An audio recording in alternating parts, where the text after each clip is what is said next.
Testing 1, 2, 3. Oh, that's 1 second. Yeah.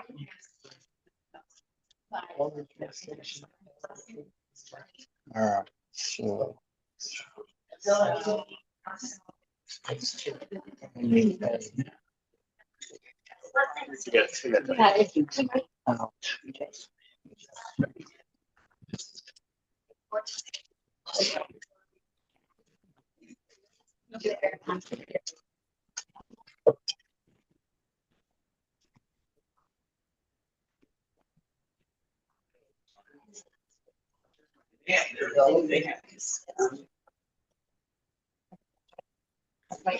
Yeah, I'll have to edit this. Yeah, I got it. You just need to. Nanette. Alright, so I'm gonna put it. I'll show you how to quickly make those lines fit. You don't have to do much editing. So open up that graphic and then edit graphic up here. That's fine. Just one change will affect them all.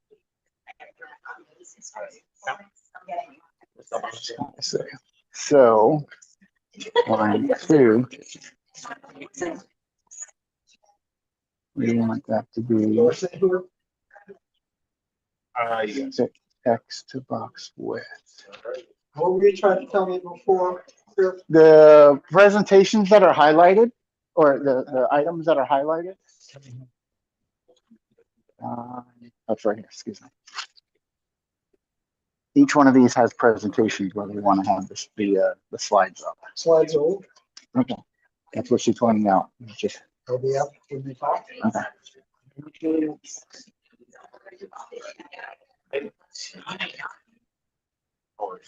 And you can't. I'll be just feed the. That's what I was trying to do, but the DAC wasn't working. These are consent. They have slides and consent. I can get her over here and she can explain more than I can. I don't know what the presentations are. I'm sorry, Charles. Not for every item. It was just generally, and then we got cut off.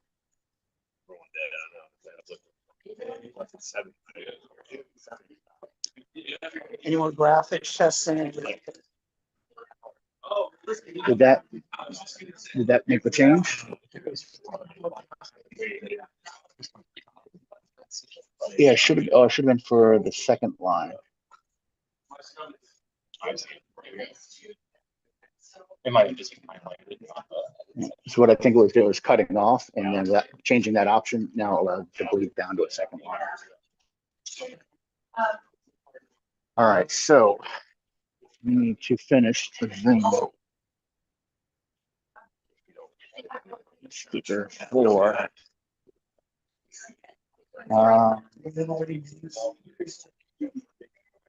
Four.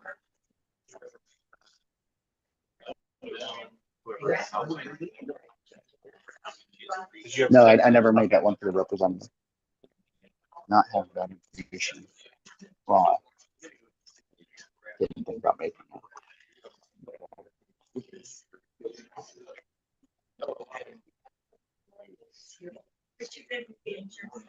So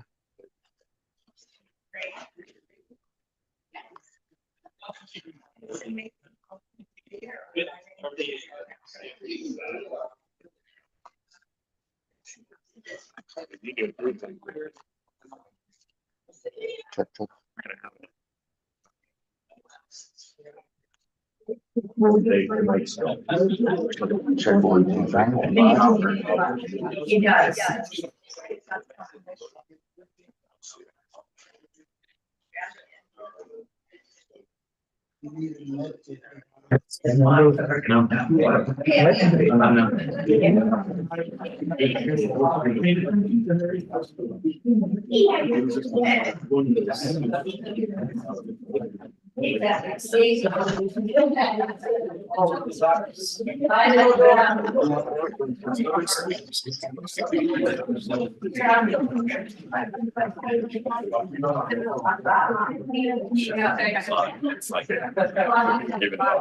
Interchange.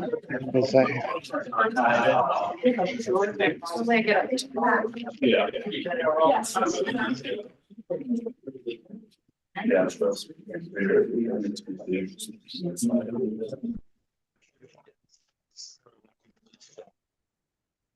Not getting sound into Zoom yet.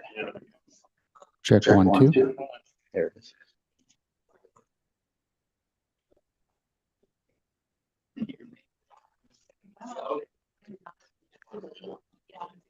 Had to steal the Zoom connection for the county. I did. Barringer. So I'm going to make this quickly work.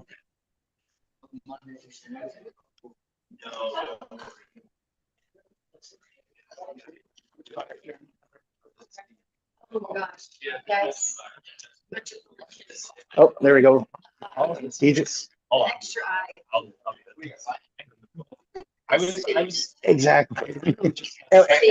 See? And what happens is we have too many templates out there. So whichever one we pull from, it's always saved on this one, but we might build it on a different machine because this one's out in the field somewhere else. That's how that happens. We almost need to just go through and wipe everything. Exactly. Well, we can just, I'll just. Oh yeah, there you go.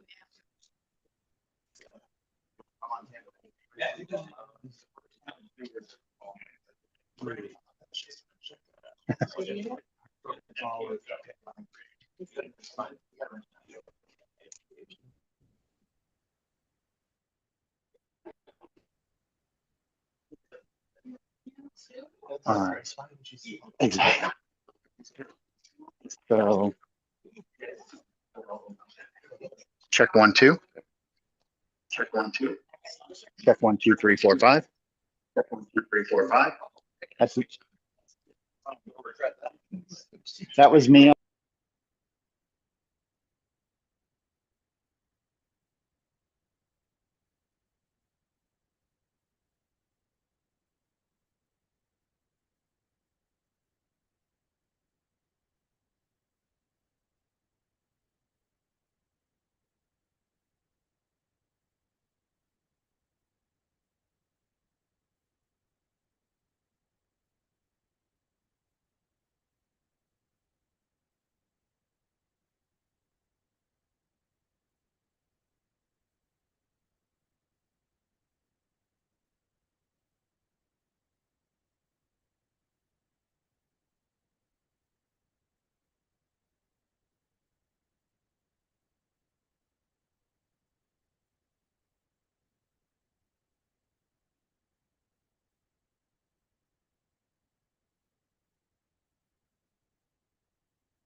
METV ready? Yes. Charles, don't quit We've yet. got an icon in the house from METV. All right, good morning, everyone. It is May 20th, 2024, Monday, 9 a.m. The MPO meeting is called to order. Now I'll ask Ms. Eubanks to confirm a quorum. Yes, we have. All right, thank you, Ms. Eubanks. This time, if we can please stand, I'll ask Mayor Bryant to give us our invocation and then lead us in the pledge. Heavenly Father, we ask that your blessings would rest on this board, that you would give us great vision and enthusiasm for our work. Please bless our efforts, the bonds between us, and the influence of our work for the betterment of this region and beyond. As we plan and share together now, may you guide us and lead us in our common goals. We ask safe travels for those in attendance today as they return to their homes. We ask this in your name. Amen. Amen. I pledge allegiance to the flag of the United States of America and to the republic for which it stands, one nation, under God, indivisible, with liberty and justice for all.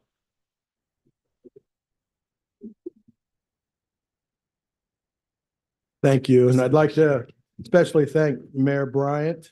I know this isn't her last meeting, but for all the stuff that she's done over the years for the MPO as well as her city of Palmetto and both of our regions here. She does such a great job and we're going to miss her. Moving on, David. Good morning, Mayor. And first announcement is apparently they were late getting coffee and rolls out there, but they're there now in the hall. So if you are so inclined, feel free to take advantage of those refreshments. And there are a couple of items at your spots that we wanted you to be aware of. And one is a executive summary sheet from the U.S. Department of Transportation and AASHTO, which is the American Association of State Highway and Transportation Officials. And they created a resilience coalition a little over a year ago to start looking at issues related to resilience and the programs that are currently funded, both formula and discretionary, and start looking at, what can be done to strengthen the investments in resilience and basically move towards a resilient systems approach. And which actually, I think I wasn't the only one that said it, but I really pushed for that. I think that makes sense. And we're doing that locally. And I think that as that gets plugged into the federal funding, we'll all be better off.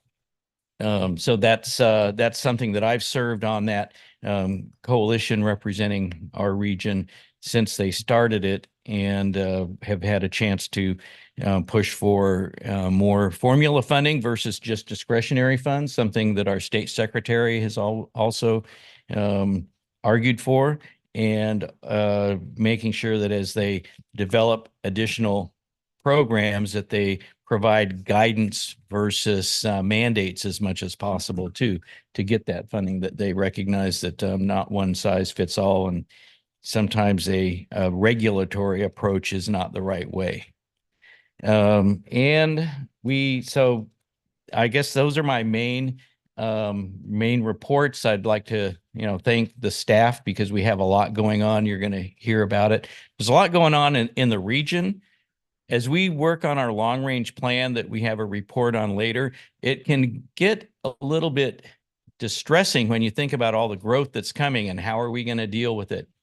And, how much traffic we have now, a little less than a month ago, perhaps. But at the same time, I think it's important that we always recognize the efforts that everybody is working on.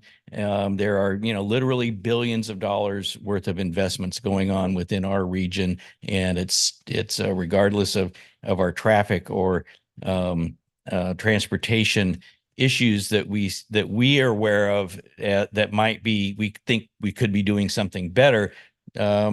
We're making progress. And so, everything from water taxis to the replacement of bridges is moving forward. And, kudos to your staffs and to the Florida Department of Transportation. Thank you. So moving forward, David, you wanted to, about public comment? Are we at that point yet? Certainly. Thank you. We'll now open the meeting for public comment, including comments on any agenda items. And on your screen, there are 4 ways, and this screen is being broadcast as well, for people to make comments. And it's being live streamed, will be available on YouTube and the METV websites. And do we have any forms for public comments? Yes, we have one. We have one. Is Charles Hines. You'd like to come forward? Good morning, everyone. Charles Hines, Program Director for the Florida Gulf Coast Trail and Trust for Public Lands. And I just want to say thanks to you all. And, your packet today and the consent item is a support letter for the Florida Gulf Coast Trail. I want to say thank you for doing that. And Dave really just, to dovetail from what he said, we have a lot of development going on. And the Gulf Coast Trail is doing very well. And letters of support like this help us qualify for Sun Trail funding and state funding. We also use it to leverage these types of letters of support for federal funding and also working with FDOT. So as he said, a lot of growth is coming.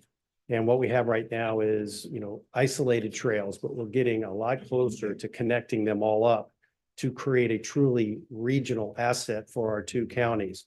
So Sarasota County is really busy with trails in connecting out to Nathan Benderson Park. Then with the flyover, we'll get out to Lakewood Ranch, and that'll connect us up to Manatee County. We got Longboat Key, which connects both, and their redo of their existing trail, and a lot of work to do in Northport to connect down to get us to River Road and then always to Charlotte County. So what I ask of you is when you see these large development plans coming, especially in the eastern part of both of our counties, where does the trail fit? Because it needs to fit in before the development gets there, and do it with the development. Developers want it because they know the value of it. Manatee got a great planning grant from Congressman Buchanan to start thinking about this, and also takes you down into this Palmetto and city of Bradenton. So lots going on.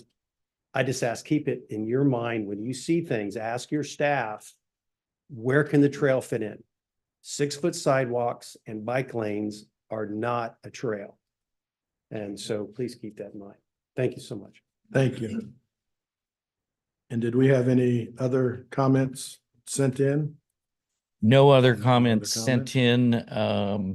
And the trails letter is on the consent agenda item. Right. And I forgot to thank everybody for being here. I know that we're a week earlier than normal, and some of you have other things that you may have to leave early for even, but I appreciate you being here for this part of the meeting. As you noted, and I mentioned at Chair Mayor Brown's request, we invited Representative Fiona McFarland, and she is expected to be here at some point this morning. And we may get beyond where she appears in item number 5 on the agenda, but when she gets here, then the chair could recognize. Sure. Yep, we'll interrupt and go there.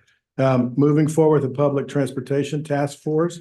And this again is what I want to thank everybody for the way we've changed it this year to be this as this part of the meeting, because it wasn't working the other way.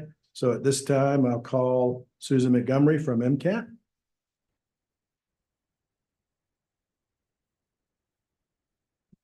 Good morning, ladies and gentlemen. Susan Montgomery, Transit Planner at MCAT. And to turn it on, I just press the green button. It's on. How do I send it to the screen? Oh, they're doing it. There we go.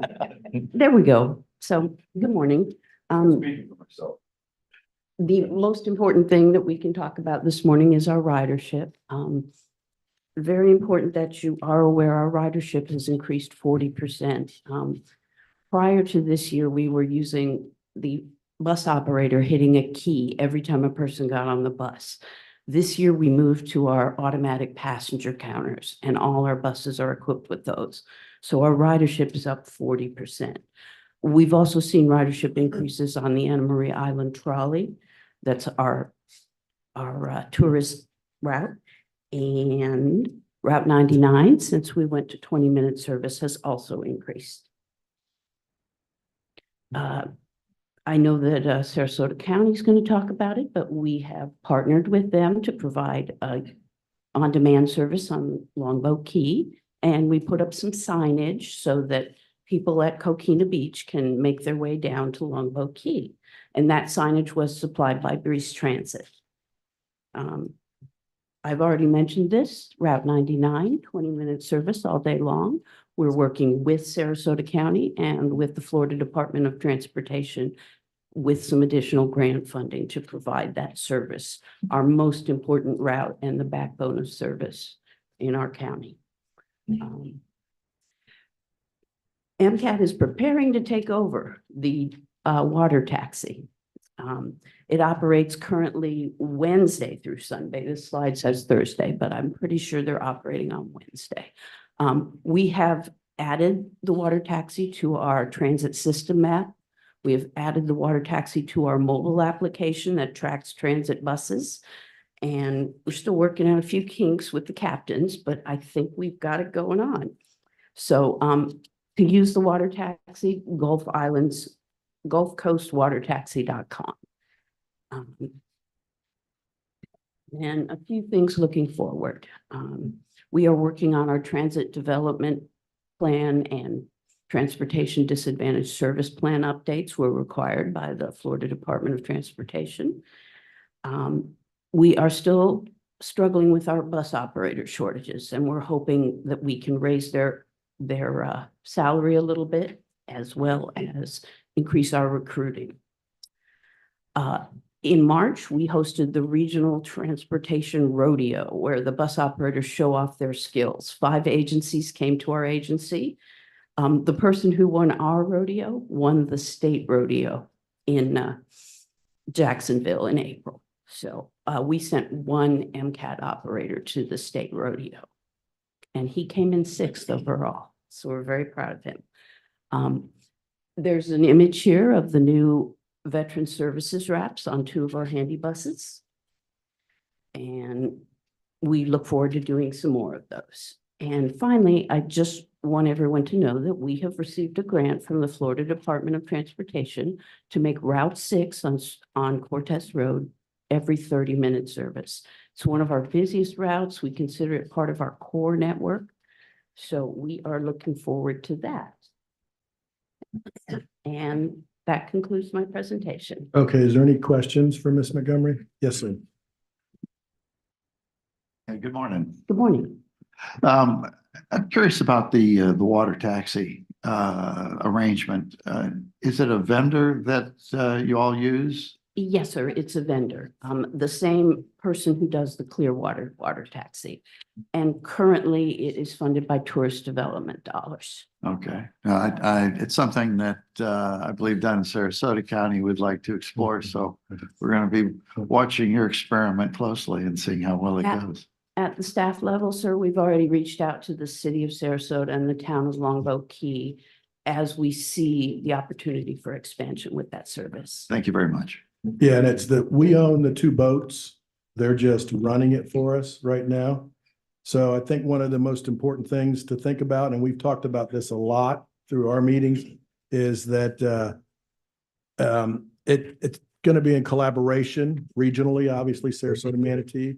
So I think it'd be best if we work together so the boats, instead of having 3 stops in Bradenton and then 3 separate stops in Sarasota, let's do one transportation route because that would really make the tourist and also to get them to the islands without having to get in a car. And I think there's some numbers out there that at some points during days, we're taking 300 to 400 cars off the road with the number of people that are riding it. So and that's why it went from Friday, Saturday, Sunday, within a week, to Thursday, Friday, Saturday, Sunday, within a month, to from Wednesday, Thursday, Friday, Saturday, Sunday. And I know we're looking at through the TDC in Manatee County, the boats we have are very weather deterrent, where they're looking at a new boat. So hopefully our county commissioners will approve that very soon. So the new boat won't be weather dependent. So, yeah, so it'll be bigger and more people, and it could go instead of 35, 40 minutes, it can get out there in 20 minutes. So a lot of good things happening, but I think the most important part of the Manatee County part of it is tying Sarasota so that people can have 6, 7 stops all the way up and down the islands into downtown Bradenton and downtown Sarasota. So any other questions? And Palmetto. I was waiting to hear you say that. Definitely Palmetto. Definitely Palmetto. All right, moving on. Thank you, Ms. Montgomery. To Sarasota County Breeze Transit. Megan? Good morning. I'm Jane Grogg, Director of Breeze Transit, filling in for Megan Louie, our Planning and Performance Manager this morning, to provide the quarterly update. And as we usually do, beginning with our ridership information. The graph here shows ridership over the last 3 fiscal years. And the most recent information, the current year, is in the light gray. This is a total count of all of our services: buses, trolleys, paratransit, ADA, transportation disadvantage, and our general demand response service in Sarasota County. As you can see, our ridership for FY24 is up from our prior years, and we had a high number of trips in March, which is traditional for us with this season, just almost 250,000 rides in that year. And so last year we provided over 2 million trips total. So March is a big contributor to that overall number. Now, if we take a look at the data, not sure why it's must have converted strangely. But you can see the total ridership is the stacked information.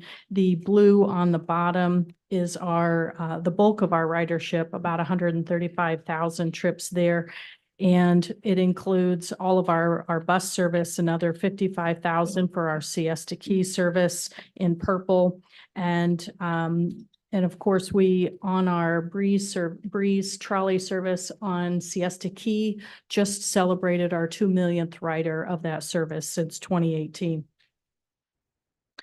Although it's not called out here specifically, I just wanted to note our new service that we operate, the 76 flyer from downtown Sarasota to the airport. And in the first 94 days of operation, we saw over 4,700 trips on that service, continuing our marketing efforts and partnership both with the hotels, SRQ, and Visit Sarasota. As you can imagine, the most popular stop on that route is the airport because everyone's either coming or going to that location.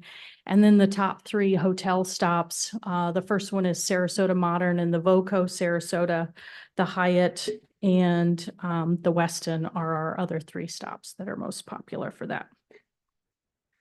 At the end of last month, we implemented our seasonal changes to our schedule service. That's something that we do every spring and fall.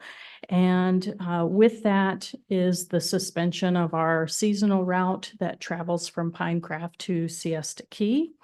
And we also had some other minor changes at this time. We are anticipating and planning for that major construction project at Fruitville and I-75. So one of our routes that used to travel through there is now going through an industrial area and picking up workers there and making that deviation. We also had a tweak to one of our busy routes, Route 17, that travels on 41. We've been trying for a number of years, trying to acquire right-of-way for a stop in front of the Sarasota Memorial Hospital, which you can imagine is a very busy stop for us.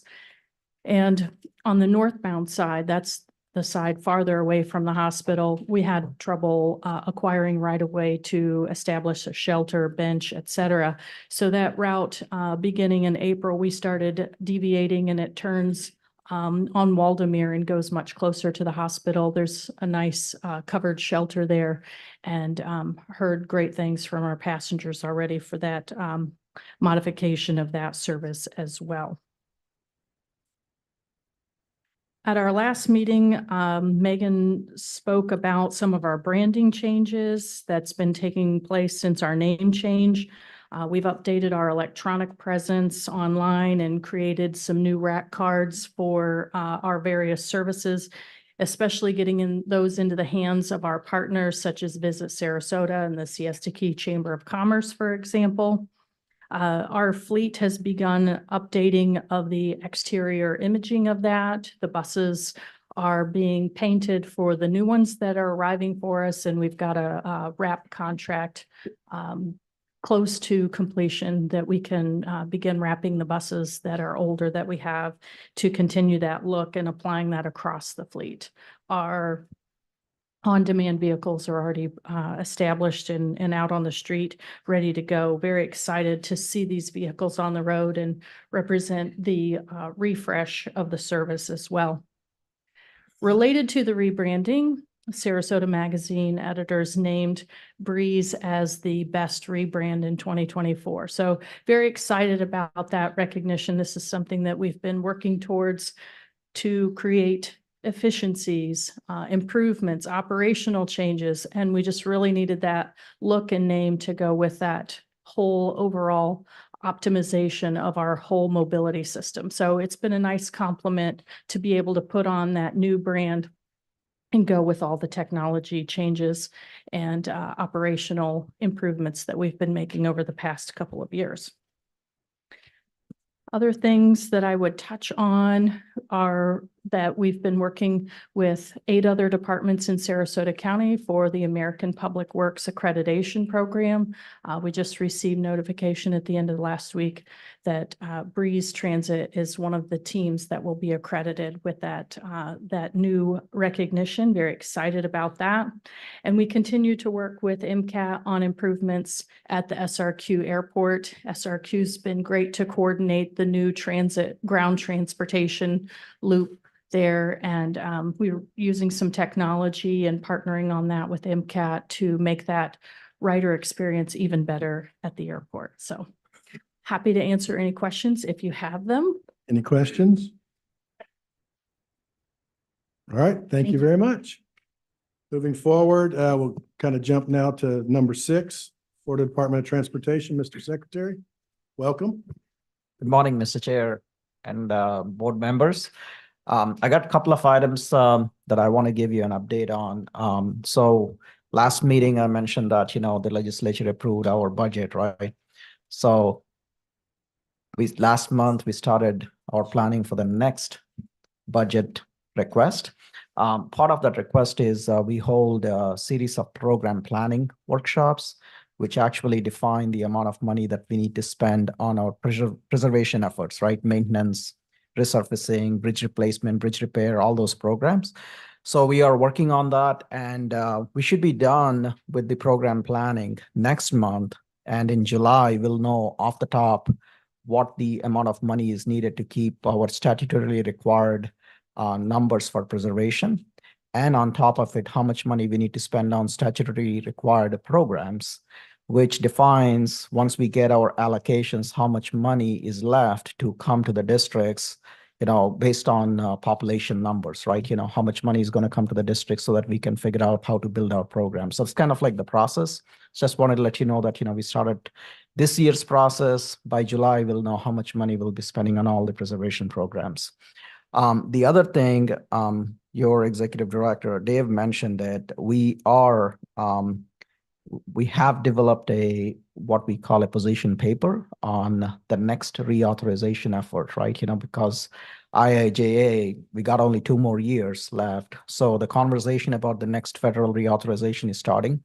So a couple of lessons learned, very consistent with what Dave mentioned, is the the way the programs were managed or the funding was managed with IIJA with a lot of discretionary programs has not worked out well for a lot of states, particularly for Florida. So we are taking a strong position that keep the discretionary programs to minimal and allocate majority of the funding that's signed into law by the Congress or the president based on formula allocations, because we have a very good planning process, right? We got our MPOs well settled. You guys go through your priority process, which local communities want. So based on formula allocation, if majority of the funds come through formula allocation, then we can decide as a board where the money can go, right? Instead of having a centrally managed part in Washington where they decide which project they would allocate the money to. So we're taking a strong position on that. And the other thing is trying to limit the amount of regulation that's in place as it relates to the programs and the funding that comes to the program. So we'll provide a copy of our position paper to you all so that you have a copy of it. What we are asking is for our local communities to go to your legislative delegation at the federal level and make a case to keep it at a formula allocation instead of more discretionary programs. Questions? All right. Pam Barr, continuing our FDOT report. I'm standing in also for our transit department at FDOT for the PTTF. Manatee County Area Transit is receiving operating funding for their federal fiscal year 24 and for their state fiscal year 25. Sarasota County Breeze Transit is receiving capital funding to procure 10 vehicles and operating funds for federal fiscal year 24 and for state fiscal year 25. Both MCAT and Breeze Transit are receiving operating funding for Route 99 to improve their service frequency to the 20 minutes, which they previously spoke about. And the FDOT is conducting a district-wide BRT bus rapid transit feasibility study with the initial ridership study findings were presented to Sarasota and Manatee stakeholders on April 22nd, 2024.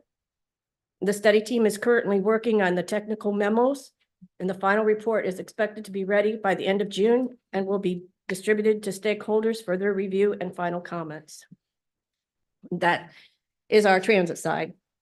Okay. Coming over to our project side, on May 6th in Bayfront Park on Longboat Key, FDOT and Longboat Key communities held a ribbon cutting ceremony to celebrate the installation of the new pedestrian hybrid beacons.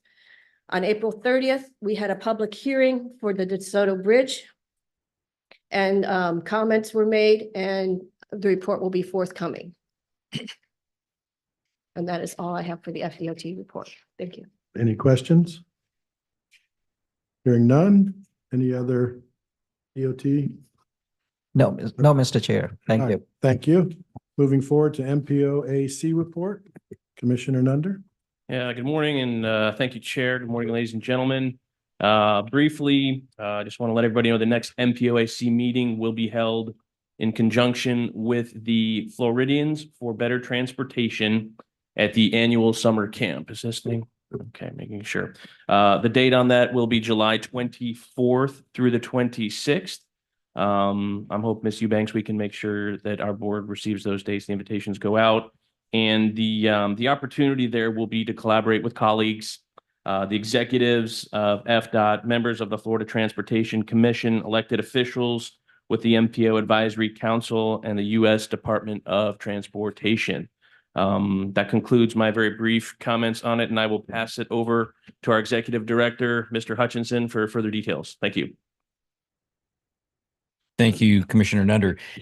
The Policy and Technical Committee of the MPOAC, which consists of staff directors and their representatives, is meeting in June in preparation for the July meeting. We're really trying to wrap up an update of the strategic plan, which was last updated in 2016, and recognize the role of the MPOAC in working with the department to help MPOs fulfill their mandatory commitments and required mandates. So that's more, there's always something going on.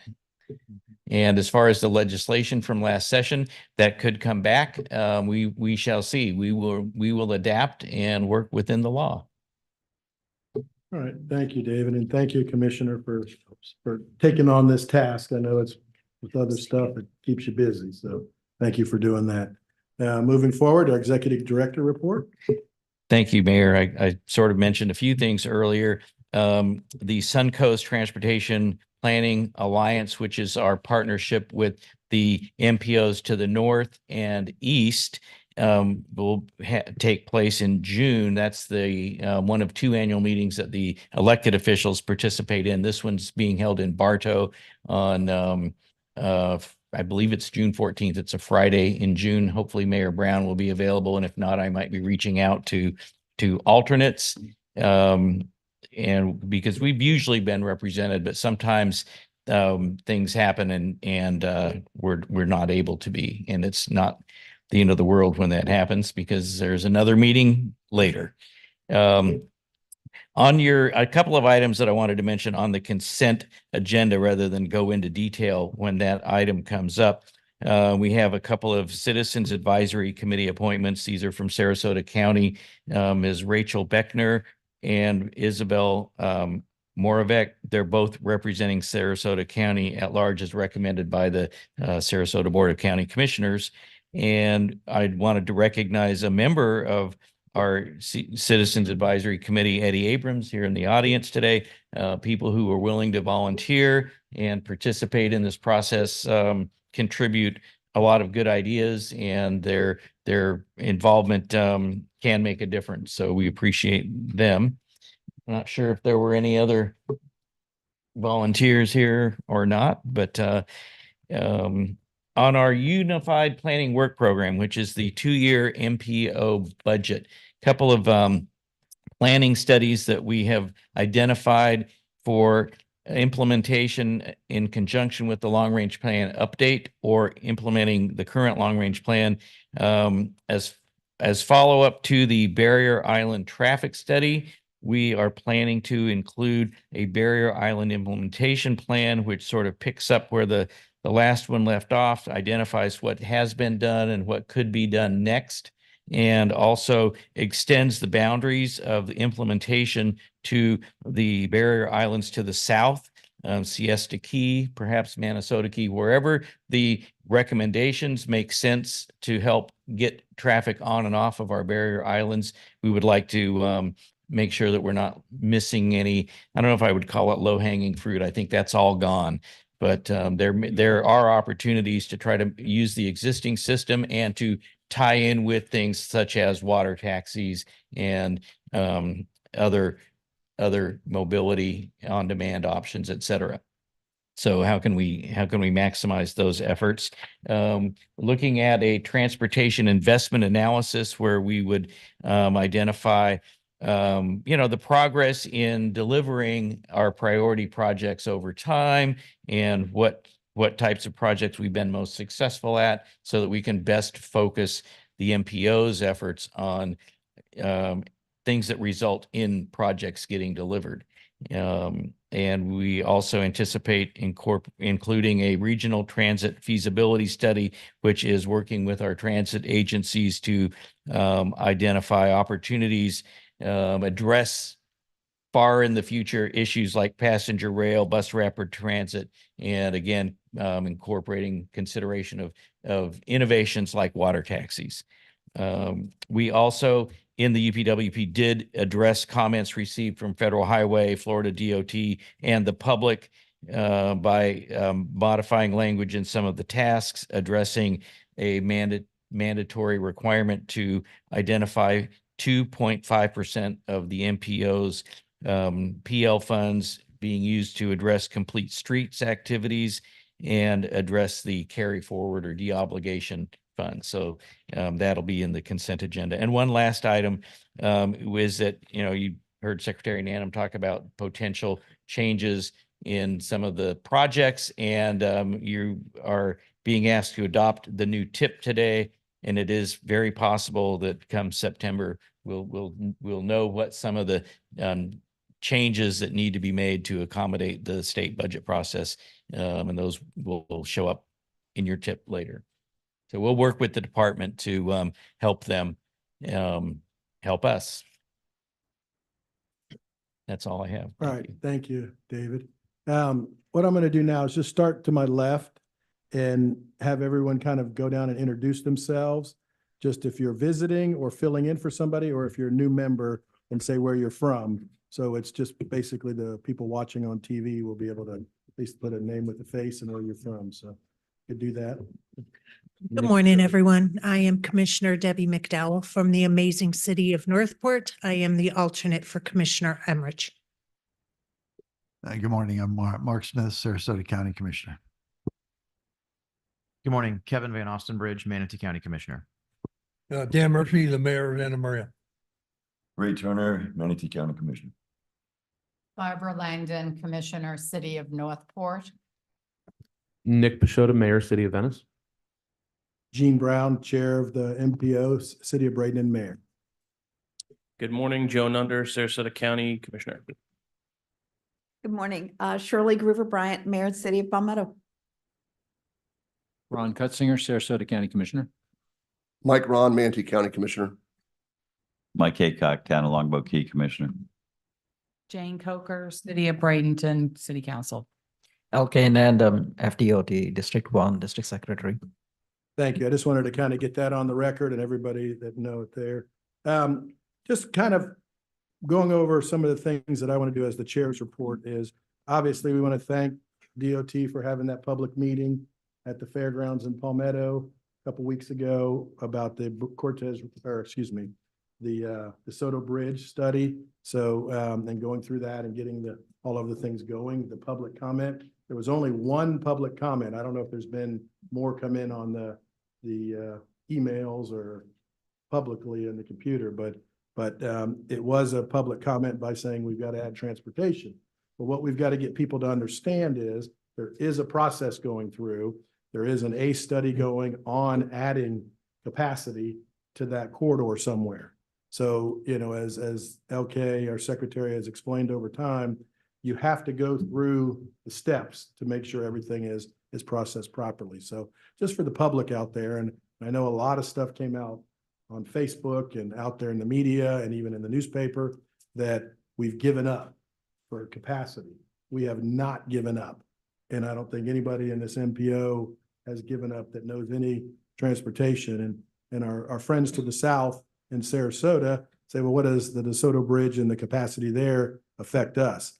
Well, we believe that there's a lot of people that are coming from the north and they don't want to get on the interstate because of the traffic on the interstate, but they do want to get to Sarasota still. So a lot of that traffic that we want to kind of get up somewhere and get it out from clogging our downtown will continue to move. So it is a regional, and it is MPO's #1 transportation issue right now going on in our region. So I just want to thank LK and his entire staff. I know there's going to be some more information coming up on June 12th at our chamber. So any of our friends from Sarasota, you want to come up to the Manatee Chamber and hear about that, I think they're almost sold out, but there may be opportunity. So capacity over the Braden River is a very important issue. And it has, you know, this MPO, the city of Bradenton, the city of Palmetto, Manatee County, and I'm assuming all of our friends from the south have not given up on that yet. And so it's just a process, and that process is going through. So other than that, I don't have much else. So we'll just keep moving on. Number 7, consent agenda. And Mr. Hutchinson, will you read the titles? Yes, thank you. The consent agenda includes the Sarasota Manatee MPO Board meeting minutes of March 25th, 2024. The Sarasota Manatee MPO Committee appointments and reappointments that I mentioned earlier, adoption of the fiscal year 24-25 through 25-26 Unified Planning Work Program, or UPWP, and execution of various resolutions and MPO FDOT funding agreements. Transportation Disadvantaged Trust Fund grants for the next fiscal year, 24-25. the Florida Gulf Coast Trail Letter of Support, interlocal agreement for joint regional transportation planning and coordination between Sarasota Manatee MPO, the Lee MPO, and the Charlotte County Punta Gorda MPO, and addressing trip agreements also. And the Sarasota Manatee MPO Citizens Advisory Committee policy update, and a long-range plan, cost feasible plan modification to incorporate some funded phases of Fort Hamer related projects on the bridge and the approach road. Okay, do I hear a motion to approve? Before we go there, Mr. Chair, I have a statement that I would like to make regarding 7E, the Gulf Coast Trail Letter of Support. The city of Northport will be submitting an application to add the connector between the Legacy Trail and Warm Mineral Springs to that letter of support. Any funding that we had hoped to apply to that project had to be reallocated to city infrastructure after Hurricane Ian. I'm sure this body is aware of the tremendous impact that the hurricane had on the city's infrastructure. So I did not wish to pull that item for discussion. I just wanted to have on the floor our intention to submit an application. We believe that that project qualifies for that funding. Thank you very much. So is that a motion to approve the consent agenda? So move. Thank you. Second. Thank you. We have a motion and a second. Is there any further discussion? Hearing none. All in favor, say aye. Aye. All opposed? Carries unanimously. All right, moving forward, we have first is item A, transportation improvement by Pamela Barr at DOT.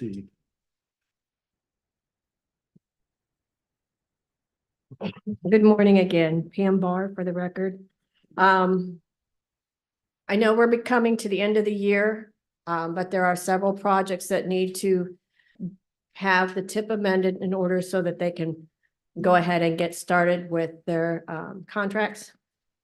So we have several tip amendments for this year. We have project 445926-2, which is State Road 789 east of Sunset Drive to Bird Key Drive. $2,129,476 was added to this construction phase of that project. Project 431350-7 is 15th Street East, 301 Boulevard from south of 59th Avenue to south of 56th Avenue Drive East. This was a $4,500,000 that was transferred from out of the right of way into design so that they can start the design phase for that project. So there's like seven segments. So they pulled the right of way from segment 6 and segment 8, and all the design is centered on phase 7. Then we have project 453563-1, US 41 transit signal priority for Sarasota and Manatee. We were adding that project in. It's the traffic signals in Sarasota and Manatee, and their federal funds was $454,500. And that just gives them priority when they come to the traffic signals. It's a demonstration project. And those are the ones we have for this year. We will be starting the new fiscal year as of July 1st.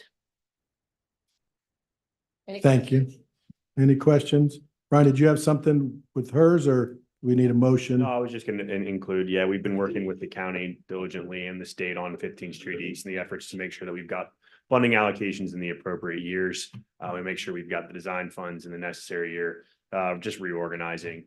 Mainly just wanted to speak on it as they're primarily SU funds, discretionary MPO funds on that project. So we're working with the department and the county diligently to make sure that we're staying on top of what years we need the funding, what phases we need the funding. And that's what's represented in these amendments. Okay, thank you. Any questions before we go to a vote? All right, hearing none, the chair will entertain a motion to approve Move to approve.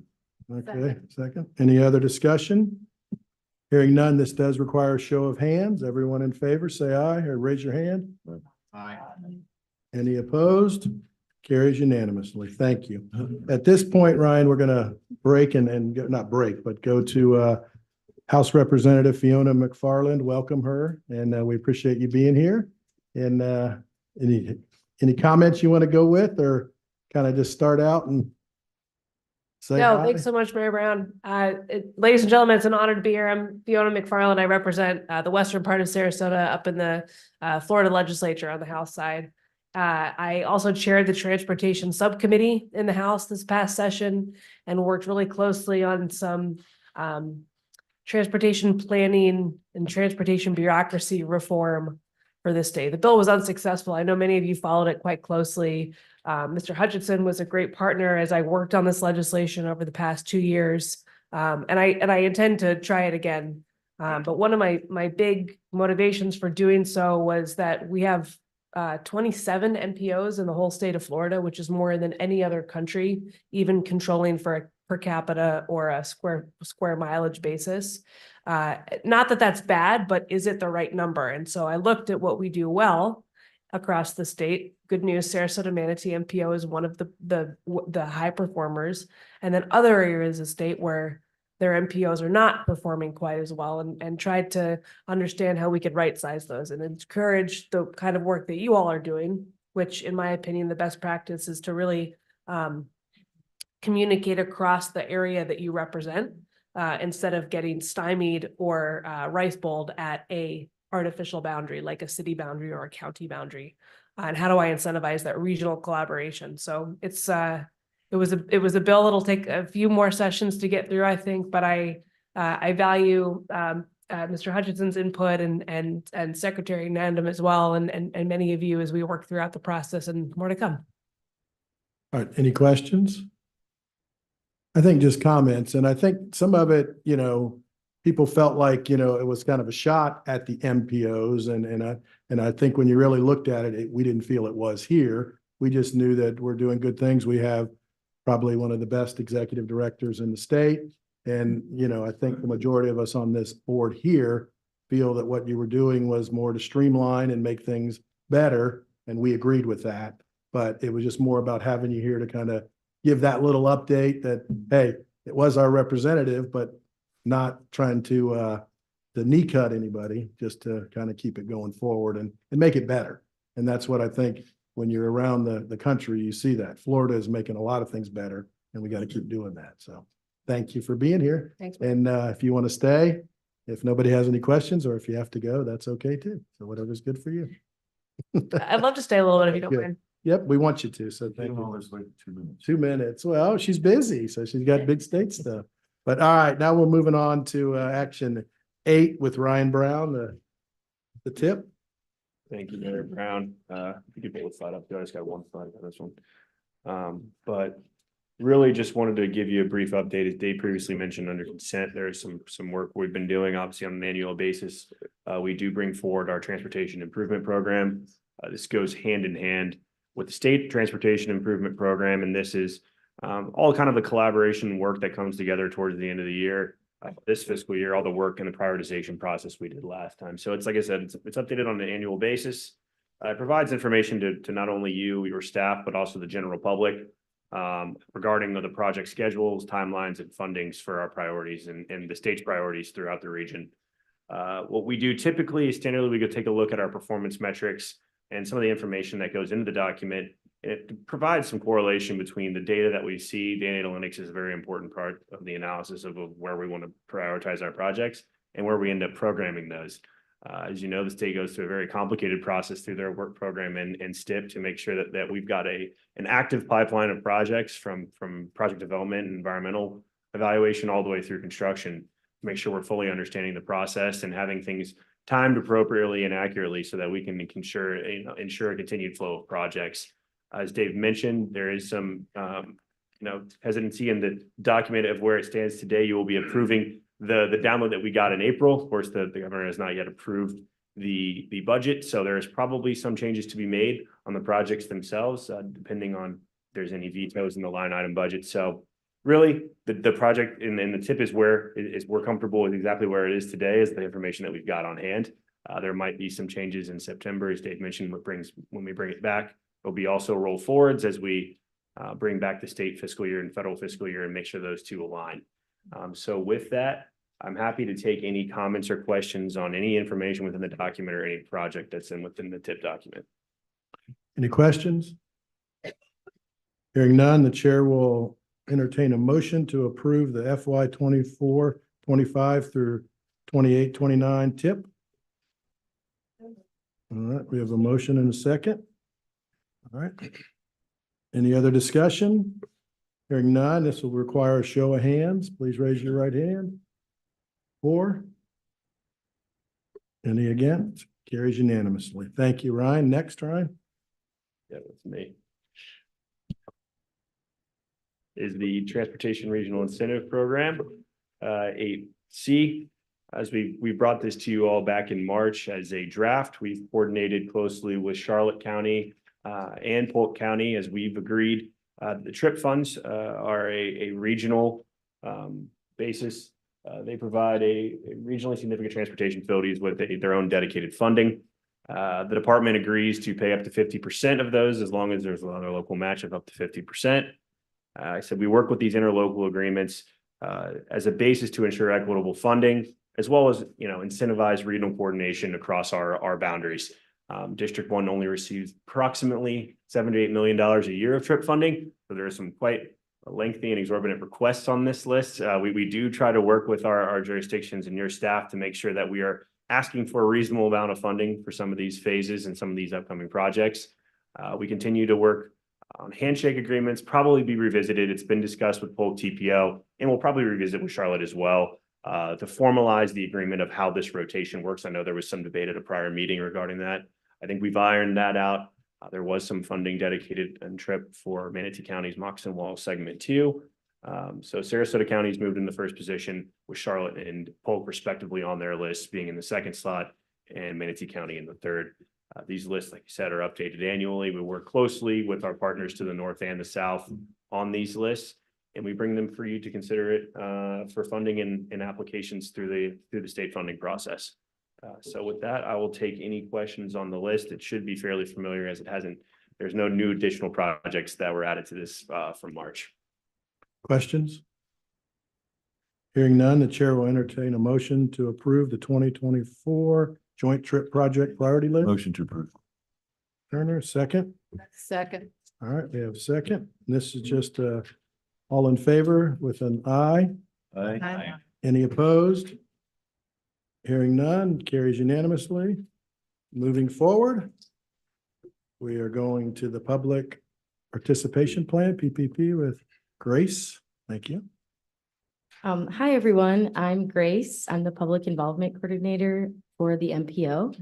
And we are seeking adoption for the 2024 Public Participation Plan today. So I'm going to give you an overview of it. So the Public Participation Plan, or PPP, is a federally mandated document that guides the MPO's public involvement efforts. It has to be updated every 3 years and sent out for a 45-day public review and comment period before it goes to you all for adoption.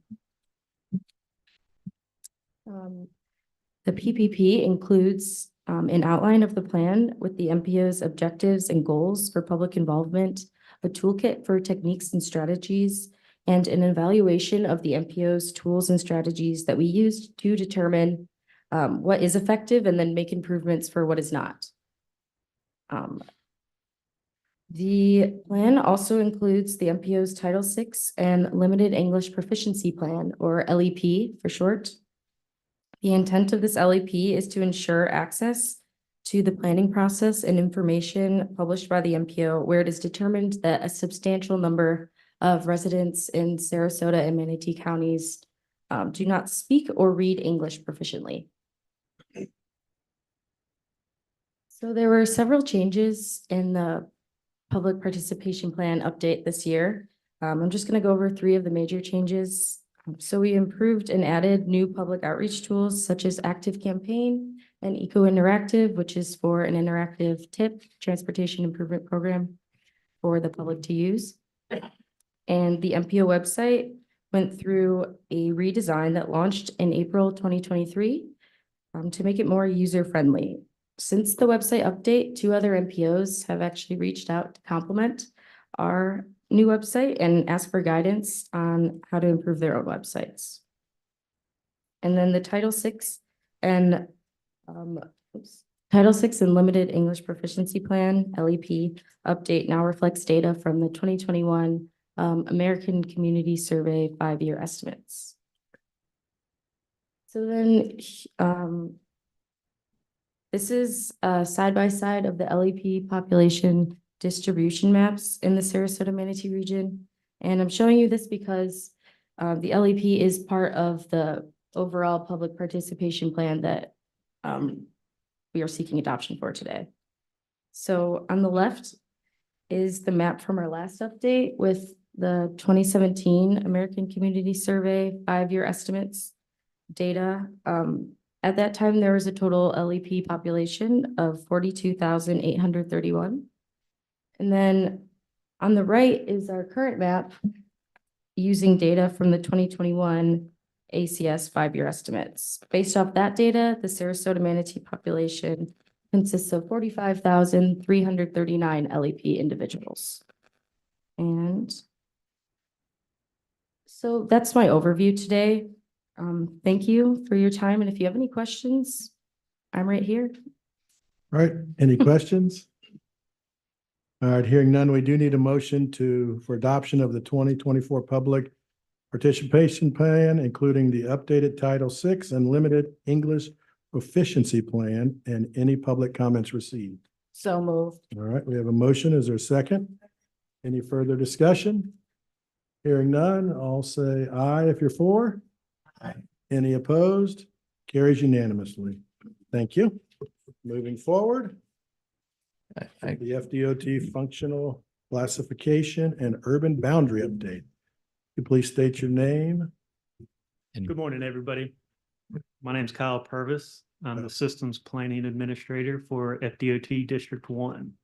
Dave, did you have something before we? I did. I just wanted to say that this functional class update is one of those every 10-year items that comes to the MPO after the census results are provided and the urban areas are designated, and then FDOT and Federal Highway send out a request to update the federal functional class, which is what is coming to you all for now. And this has gone to our technical advisory committee, which recommended adoption. They made comments and requests that were incorporated into the documents that FDOT is planning to submit to Federal Highway. Okay, thank you. Thank you, Dave. Appreciate it.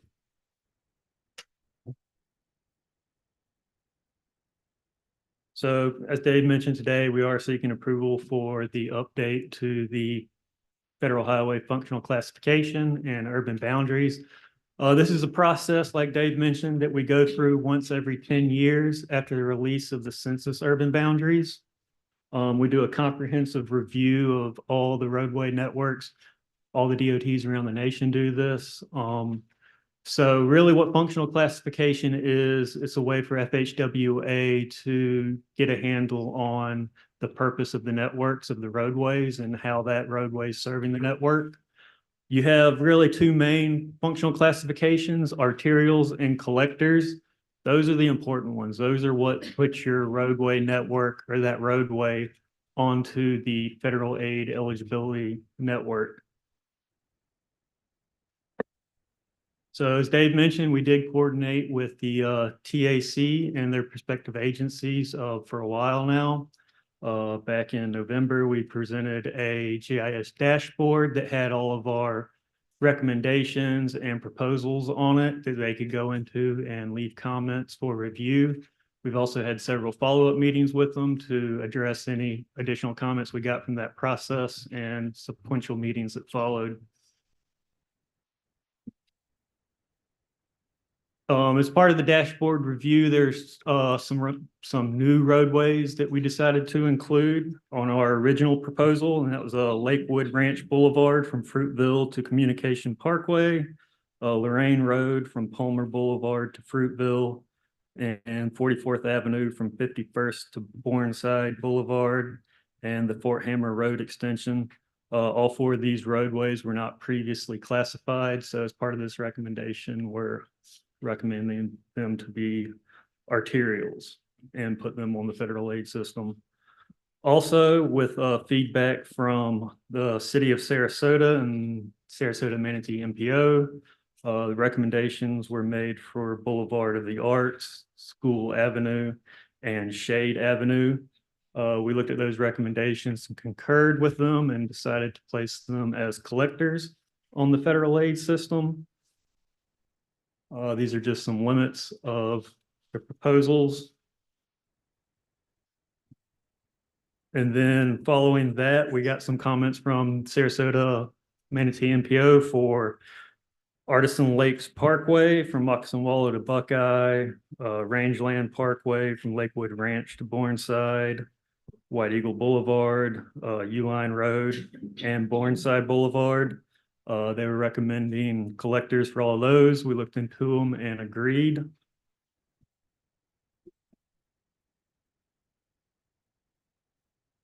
And this is just a review, many of which I've already went over. These are all the new roadways that were added. So all these roadways in this slide were previously not functionally classified. Sarasota and Manatee County MPO, probably no surprise with the growth going on in here. By far, we added the most roadways to the federal aid system in this MPO between these two counties. And these were some roadways with existing classifications that we just upgraded either from a collector to an arterial or from a minor collector to a major collector. Again, all these were in coordination with the TAC.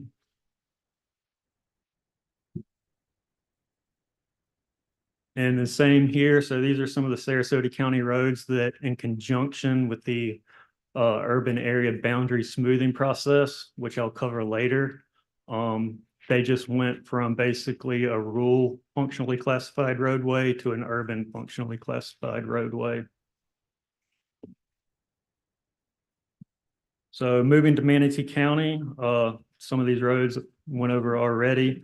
I guess some of the important ones to really pay attention to on this one is like Fort Hammer Road and Marina Drive, Palm Beach Drive.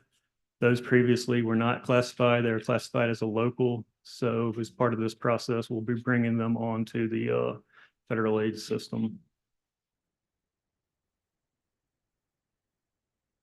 And again, this is just the Manatee County roads that went from a rural to a urban classification based on the urban area boundary update, which is on this slide. So it's a little hard to see, but everything in blue is our smooth urban area boundary. So that's the expansion of the census urban area boundary. And in communication with the MPO and the Port of Manatee, we did make a few adjustments to our original proposal, mainly in which we added a little bit more extensive urban area, smooth area between US 301 and I-75 in northern Manatee County. And then we reduced it around the port based on some of their comments to help keep them eligible for some rural grant money they were going after.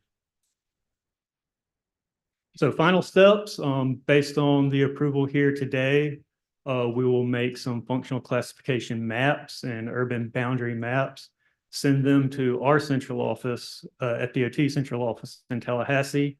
They will review it and send it to FHWA and hash out the details there. What we send to them may not be the same thing we get back. So far, we haven't had pushback on any of the other MPOs. But it'll generally take them, they have a year to go back and forth with the details.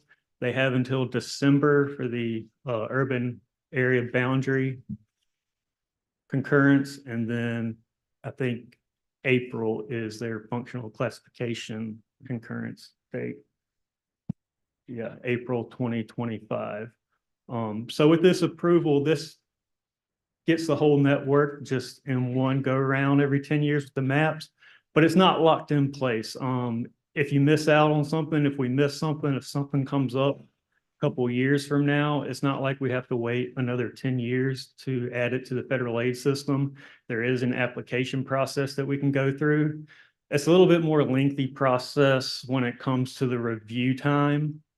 Depending on the staffing at FHWA and who they have, sometimes it takes upward for them year, 2 years to get around to the approval. So there is that process. So you're not just locked in for the next 10 years. There is an actual application process to add some kind of ad hoc.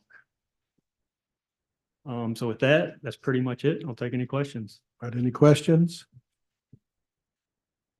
Hearing none, we do need a motion for endorsement of the FDOT functional classification and urban boundary update. So moved. All right, we have a motion and a second. Any further discussion, Dave? Just would that motion include execution of any of the follow-up documents that come in the future so that the chair can sign those documents without bringing it back? The motioner has signaled yes, and the second, yes. All right. Hearing no further discussion, all in favor, say aye. Any opposed? Carries unanimously. Moving on. Brian? Yep, that's me. I think we are at LRTP update. So as Dave mentioned in his prior executive director's report, we have kicked off our long-range transportation update for year horizon 2050. As mandated, we have to adopt this by the end of October 2025. So we've been working through the preliminary stages of this update. Back in 2020, we adopted a major overhaul of this document and came up with a scenario envisioning process that ultimately ended in the cost feasible plan that kind of redefined the area and the future of the transportation network. This cycle, we're looking at more as an update and really refining the work and the process that we've already taken into account. So I wanted to provide you a few updates on what we've done thus far and what you can anticipate here in the near future. Our consulting team is made up of all three of our general planning consultants, as well as a PR team that is helping us put out public imaging, as well as helping with our surveys and public meetings. So update to this point, we've come up with our LRTP outline and matrix of responsibilities using 3 consultants in this process. We want to make sure we're highly organized and making sure that they all know what their responsibilities are. So we've worked through that and have an agreement on the responsibilities they're required to take on.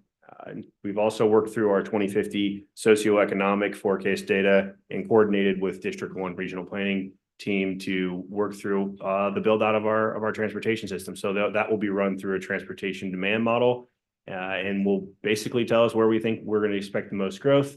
Obviously, the eastern parts of both of our counties experiencing large numbers of homes and units being built. That will be represented accurately in this model. We've coordinated with the TAC heavily on this effort. That will be reflected in this model and help give the department an idea of where they need to really focus a lot of their facilities, where we can focus our funding as well. We've also developed our public outreach strategy with help of at-large, as previously mentioned. And we've come up with strategy to get surveys as well as visioning workshops out there. So as you know, at this point, our visioning survey is open until June 15th. You should have received that in an email, as well as an invite to our visioning workshop, which is on May 29th at the Selby Auditorium, just across the street at USF Sarasota Manatee. Like I said, this will be a kickoff event, but also reevaluating the 3 scenarios, as well as the vision that we adopted back in 2020. So where do we need to look at refinement? What can be improved upon and what can we continue to do? The next step in that would be creating the 2050 LRTP vision, and this will help guide and set up the rest of the document, as well as the cost feasible plan, which is what everyone cares about, is the projects that we're planning to fund over the next 25 years. I just wanted to give you an opportunity to, if you haven't had a chance, you can click on either one of these links, English and Spanish. You can take the visioning survey. It's about 18 questions, 5 to 10 minutes, and it helps us understand the guidance of the general public, your opinions, as well as your technical staff on where you think the MPO should head with our long-range plan. Also, an opportunity to access the visioning workshop. Yeah, like I said, from 4:30 to 6:30 on the 29th. This will be a first opportunity to give feedback on the work we've done thus far, as well as the direction in which we're heading. So I'll leave this up for just a second. I don't have too much more on the LRTP at this time. I really wanted to keep you apprised of the process. You'll hear me come back probably every meeting and give you an update of the work we're doing on the LRTP. So with that, I will take any questions. Questions? Hearing none, we'll move forward. Thank you, Ryan. And next we have the MPO presentation is the long-range transportation plan. Yep. Resiliency study, phase 2, final report. William Rowe, Kimley Horn. Ryan, you have something you want to? Yeah, just a brief out? intro. I know we've been working on these next 2 studies. We'll see over the last year or so. We've been working through both our resiliency and CMP efforts. Resiliency, as Dave mentioned, is a huge topic, not only in our local region, but nationwide at the state and federal highway level. We've tried to act proactively and be prepared to address that. We're already in the second phase of this, where we're making some stronger recommendations for segments that we'd like to address. William's going to run through some of the work we've done thus far. You should have also received the draft chapters 1 and 2 at the end of last week. So with that, I'll hand it over to William and he'll run you through this. All right, thank you very much. William Roll, Kimley Horn and Associates. Pleasure to be presenting before you this morning on the resiliency plan. This plan is a component plan of the long-range transportation plan. So this is another one of those pieces that's feeding into the plan. I'd like to kind of recap the purpose of 2 primary reasons. If I ran into somebody in the street and said, why are we doing this plan? 2 major reasons. One, to identify the projects that are in the cost feasible portion of the long-range transportation plan, the current one, which of those could receive resiliency funding, because there's resiliency funding. And as LK and his team continue to struggle to keep projects in the work program, sometimes that resiliency money can be one of the things that makes those projects whole. One of the things we're also aware of is this is going to feed into the 2050 long-range transportation plan as well. And all indications in terms of revenue forecast, revenues are going to be down in terms of some of the traditional sources that be able to fund projects. Costs are going up. And so that means, again, keeping those projects whole, considering the resiliency component of it's going to be very important. LK also mentioned the discretionary funds, the non-formula funds or grants. So this plan also is identifying the highest priority projects both on the state highway system and off of the state highway system that may be eligible to receive those funds. When one of your communities or the department is submitting a grant application for funding, they need to be able to point to a document like this in order for those projects to be prioritized in terms of potentially being selected for funding. So in terms of our prioritization, what we've done is we've taken a look at a couple of different sources. One of the resiliency action plan, which the department was required to develop by state statute. We took that into consideration in terms of prioritization, but also the extensive amount of stakeholder, both the TRAG, the TAC, and other stakeholders, which provided comments in terms of individual projects. We actually made phone calls with your respective jurisdictions and your public work staff and planning staff, communicated that to us areas of concern. So a lot of coordination taking place. Basically, what's resulted is a 4-box matrix, if you will. And what that matrix does is identify on the left-hand side, those projects that are in the current cost feasible plan of the 2040 long-range transportation plan. And then on the right-hand side, those projects which are not in the cost feasible plan. So the one on the right-hand side are very dependent on potentially grants or those discretionary funds that I mentioned. Top to bottom, we broke it up into on the state highway system and off of the state highway system. And I know one of the things that this MPO is keenly interested in is seeing some of your off-system projects being able to compete and receive funding as well. So part of the report, what we've done is on those priority projects or corridors that were identified, we've developed a series of fact sheets to try and simplify and make it very transparent in terms of what those projects are about. The component parts of this fact sheet is a segment map that identifies basically the location of the project, but also identifies, okay, just where the vulnerabilities are of those given facilities. And then segment info, which identifies the extent to which those facilities are vulnerable to different threats. The second page of the fact sheet gets into a description of the project. And if you've been around long, you know, providing a description of the facilities, the purpose and need is one of those key components for a project being able to receive funding. And then also identification of what strategies from a planning level analysis might be most appropriate for those facilities. And with that, just kind of wrap up, there's 4 major grant programs that are available in terms of grant, some federal emergency management agency funding, environmental protection funding, and then also US DOT RAISE grant. Those are some of the, that's not all of them, but those are the major resiliency discretionary grant programs that could be considered. So we're coordinating currently with the MPO staff and their partners to wrap up the completion of the report. Again, this is just one of those component parts that's going to flow into the long-range transportation plan, but we kind of need to get it done, you know, before we get into the throes, because there's a lot more technical details that have to be dealt with. So we're working with the staff to get the report wrapped up by next month. And with that, opens it up to any questions that you might have this morning. Questions, Representative McFarland? Thank you, Mr. Chair. For the resiliency portion, do you know if the DEP information on sea level rise was included in the projections? So we had a lot of discussion on this, okay? And so there tends to be a lot of debate when it comes to sea level rise and resiliency. Our approach is to set the threshold of vulnerability to Category 3 storm. Category 3 storm surge is order of magnitude higher than the highest of projections in terms of sea level rise. So by making use of that surge level in lieu of the projections of sea level rise, we're able to avoid kind of controversy within the project and still identify all those vulnerable facilities. I've done many of these plans before where would show up in front of a board and get tarred and feathered because maybe some folks don't believe in sea level rise. But the reality is, well, we see what storm surge does. That's a very real threat. And if we're planning for that Category 3, Category 3 more than considers a meter of sea level rise plus a Category 2 storm.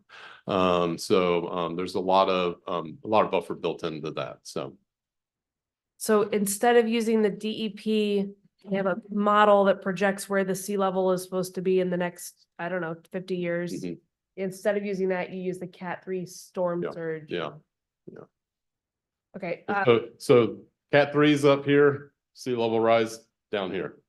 And So this is a 2050 plan for the resiliency portions. I'm also curious about the other portions of the LRTP, but specifically since you're presenting on the resiliency portion, did you coordinate as well with the Tampa Bay region MPOs or Charlotte, Lee, Collier? So there's coordination's been taking place on a staff level with those, and we've also reviewed the technical work that they've done.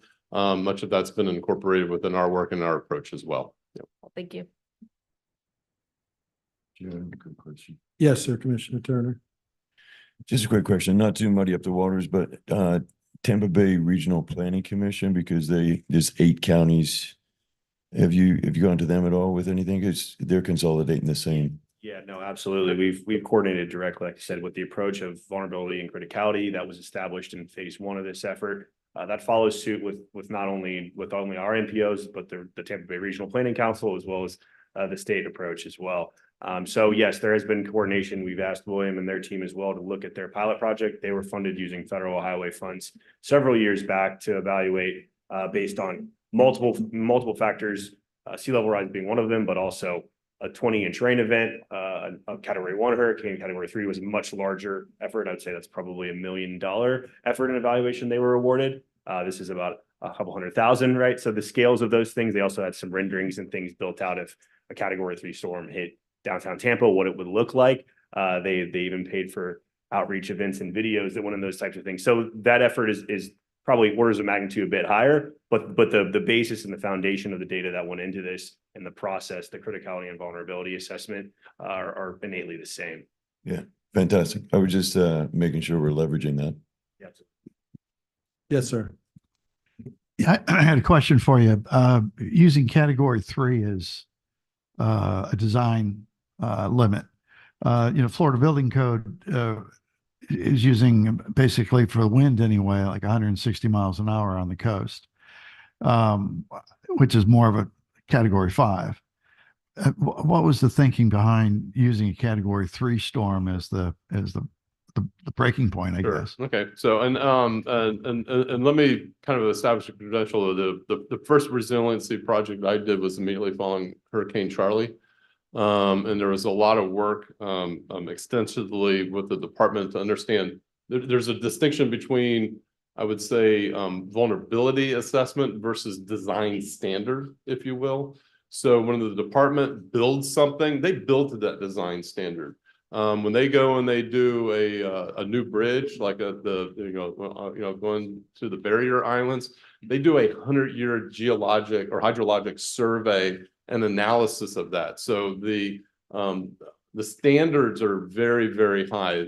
But our attempt was to identify vulnerability to the flooding aspect. Okay. And I will admittedly say initially when the project started off, a big part of the focus was the barrier bridges and trying to identify and those as a priority. And a lot of that came from the memory of what happened with Hurricane Ivan in Interstate 10, where the deck was, ripped right off of the base, and there was concern that would happen. Obviously, since the more recent hurricanes here, we see actually kind of our vulnerability is a little bit different. The causeways tend to be much more vulnerable than what the bridge structures themselves are because of the nature of both the flooding level and the wave action that's on it. So near and short, we're not getting into design standards. The department has a whole office that does that. Our attempt is to identify those facilities from a flooding standpoint that are most vulnerable. And yes, sir. if I may, I would add that things like the sea level rise issues, the University of Florida sketch plan, which allows for analyzing various scenarios with regard to see the sketch tool, and a lot of the local studies have been done went into our phase 2. We've met with each jurisdiction and the emergency managers to make sure that any lessons learned from recent storms were considered and will be reflected in our efforts. Any other questions? Yeah, Mr. Chair, if I might, could you go back to the list where you listed out the roads that you're looking at? And the question is, you separated them into state and non-state.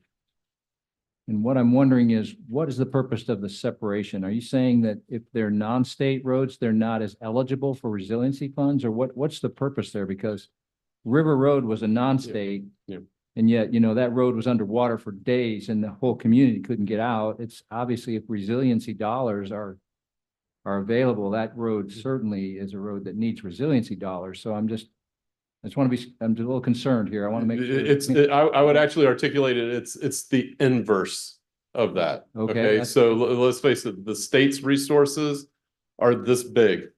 Your local resources are much smaller. Okay. And so to get these non-state highway system facilities have been identified as having a vulnerability funded. The reason why they were separated out in other categories is basically just communicate to everybody. They're not part of the state highway system. These are going to be more dependent on a larger share of resiliency funding. The other thing I want to caution is a lot of folks think, oh, this is resiliency money, I get my project built.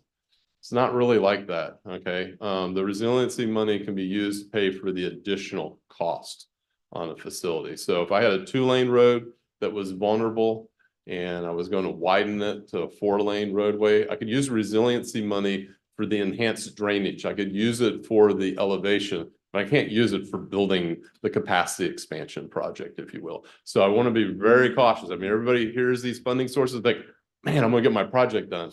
It's just a component part. It's something that helps make a project whole, and it recognizes the fact that resiliency can be pretty expensive. Doing the right kind of construction, if you're going back to the discussion of the design standards, it costs more, and we have incredibly decreasing funding available for projects, and projects are getting more expensive. So taking into consideration resiliency is pretty important. So, but yes, ma'am. Exactly the opposite. All right, great, thank you. Thank you, Chair. After Ian, we had a situation in Northport where the interchange at Sumter Road and 75 flooded and flooded onto 75, and 75 was closed. We are in the process of a master plan for that area. A lot of that plan will deal with drainage. I'm concerned that that road is not on this list. The interstate? Correct. Well, the- Sumter. Sumter would be a collector road in Northport. There's a So it's on there. 75. Is it on there? Yeah, so it's both 75 is on and also a portion of Sumter Boulevard. are on Okay, the good. I list. did not see that when I scanned through it. Thank you. And one of the things, I mentioned the fact sheets. One of the recommendations that are in there, particularly for 75. I can tell you that LK and his team are probably not really excited about totally reconstructing 75 to deal with a 500-year flood event. But when the department comes in and builds their managed lanes, it's an opportunity for the managed lanes to, let's say, be the resilient component, have a higher level of resiliency and not result in an entire reconstruction of the facility. So, one of the things we do as an industry is value engineering. How can we deliver on the need and do it in the most cost-effective way possible? Thank you for that. Mr. Secretary. Mr. Chair, I just pulled my mic in case a question pops up to me. Okay, just in But- case. But just in case, to going back to the Sumter Boulevard, that interchange and the flooding that we experienced right after Hurricane Ian, it was because the creek that was north of the interchange, the water flowed and then it was backing up, right? That's when we saw the flooding. And what we have done is we've monitored through actual experience those vulnerable spots with the flooding that happens after the event. And we kept a database of them, and we're pursuing resiliency related improvements on all those facilities. Most of those facilities, what we found is they're inland, not in the coastal areas. So. Good, great discussion. Thank you. Right. Thank you very much. Have a pleasant day. Thank you. All right, moving on to the congestion management process update. Great. Ryan? Mayor Brown, introducing our team here today from Kittleson and give you an update on the congestion management effort. Thus far, congestion management processes or plans are mandated by federal highway. We do annual state of the systems and evaluations. This is a major update. We look at typically on a 3-year schedule. And what we've done is take a look at all of our performance metrics from vehicle hours delay to reliability to planning time index and all these things you'll hear from our team today that lead into a prioritization of our major congestion management corridors and intersections. So with that, I will turn it over to our team and they'll give you a run through of the work we've done thus far. Thank you. Welcome. Thank you for that introduction, Ryan. My name is Tyrone Scorson. I'm with Kittleson and Associates. I'm joined by my colleague, Yihang Sui.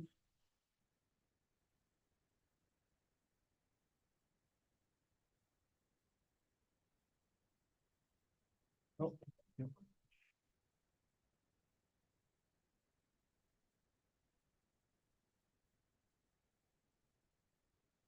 As Ryan introduced, the congestion management process is mandated by FHWA for MPOs to exceed a certain population threshold.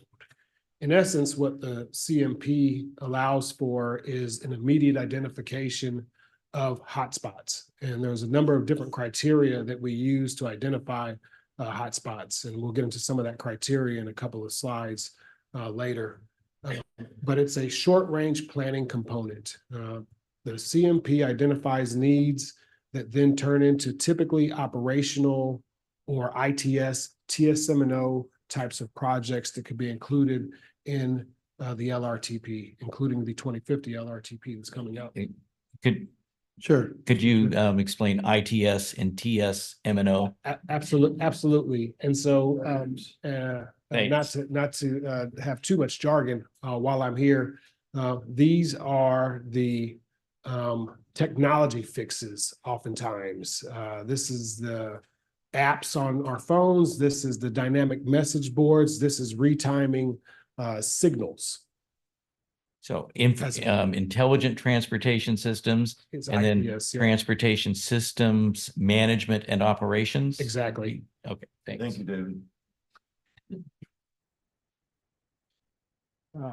Part of any plan, including a congestion management plan, is sort of determining the direction for where you want to go, establishing some goals and specifically establishing some quantifiable goals that can be measured through objectives. And so early on in the process, we had to establish this direction, and it's called a congestion management process, but it is a lot more comprehensive than just looking at where we have demand that exceeds capacity. Lastly, we define performance measures, and then what part of the performance measures process is ensuring that we have data that we can use as input into assessing the measures. A lot of things have come up that would be good perceivably to measure, but without the data, there's no opportunity to truly measure some of those. And so we identified just those that were able to measure and that provide the right indicators of what the problems are at the different areas based on the goal areas. We wanted alignment, so we didn't want a bunch of different disparate plans out here that all have their own independent goals. And so part of building this year's CMP, we looked at what the existing goals are in the long-range transportation plan, in the TSM&O plan that was recently completed, to align the goals in the CMP with some of those areas for consistency. I'll quickly run through. I'm not going to get into the entirety of what's in these tables that appear on these slides, but I do want to emphasize that the goals that appear on the left cover a number of different areas. Safety being obviously very important. Safety is not mentioned in title as part of a congestion management plan, but safety is a big emphasis area within the congestion management planning, identifying those spots where safety is an issue based on a number of different metrics related to safety and fatalities, serious injuries, and then associated rates. Mobility in a classic sense, looking at demand and where we have recurring congestion. And then second, also looking at where we have non-recurring congestion and reliability issues. The solutions to the two are not identical. And so identifying non-recurring congestion is very important when we look at where we're going to deploy some of these ITS, TSM&O operational type of strategies that we just discussed. Efficiency, economic vitality, looking at some of our connectors, some of our freight movements. And economic vitality, this being a tourist area, also has to do with getting folks to and from some of the aforementioned barrier islands in the earlier presentations, to not discourage repeat tourism by having those persons on their way to the beach delayed and stuck in traffic for prolonged amount of times. Accessibility is one of the measures that we looked at that involves sort of getting people access to key destinations and to essential services.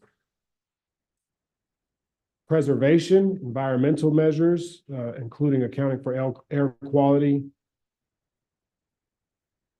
And I'm going to turn it over to my colleague, Yihong Sui, to get into some of the details. We've conducted these analysis and have a few outputs as part of our next steps to share with you. Thank you. Thank you, Tara, and thank you everyone for having us here. So from here, I'm going to turn to the actual analysis piece and the step 2 of the analysis of the CMP, as Ryan and Tara shared, that we're going to use different performance measures to really identify the hotspot locations, the problem area of the MPO that we're going to focus and resolve the congestion issue for. So we are using we call it hotspot analysis to identify those locations. And then from there, we are identifying the strategies and the implementation plan that we can consider for the specific locations, which will be considered in the LRTP, in the TIP, and for the further improvements. And also we will evaluate the effectiveness of each strategies and how monitoring how effective our strategies are in the future. So this is just a recap of the number, the 8 goals that we have and that Taryn shared before. So the first steps, as Taryn said, the data availability is a big concern, and we are going to need to make sure like the data is available for each of the performance measures, and we are able to evaluate those. So on the right side, you can see a map that shows the whole CMP network. So we consider not only just the state highway system, but also some other major corridors that like University Parkway and some major roadways that are over 20,000 ADT per year, which per day, sorry. It's a very important major connectors, and we are adding some of those as the University Parkways and also some of the north-south corridors. So to make sure that we're consider entirety of the network in the MPO area. Some of the data that we collected, including the crush data, because we're also focusing on the safety component, the volume data, the probe data, which is the HERE and NPR RDS travel time and speed data that be able to tell us how quick people are traveling along the corridor. We are also looking at the commute survey from the American Commuter Survey. And we also looking at some of the non-motorized facilities from the Active Transportation Plan.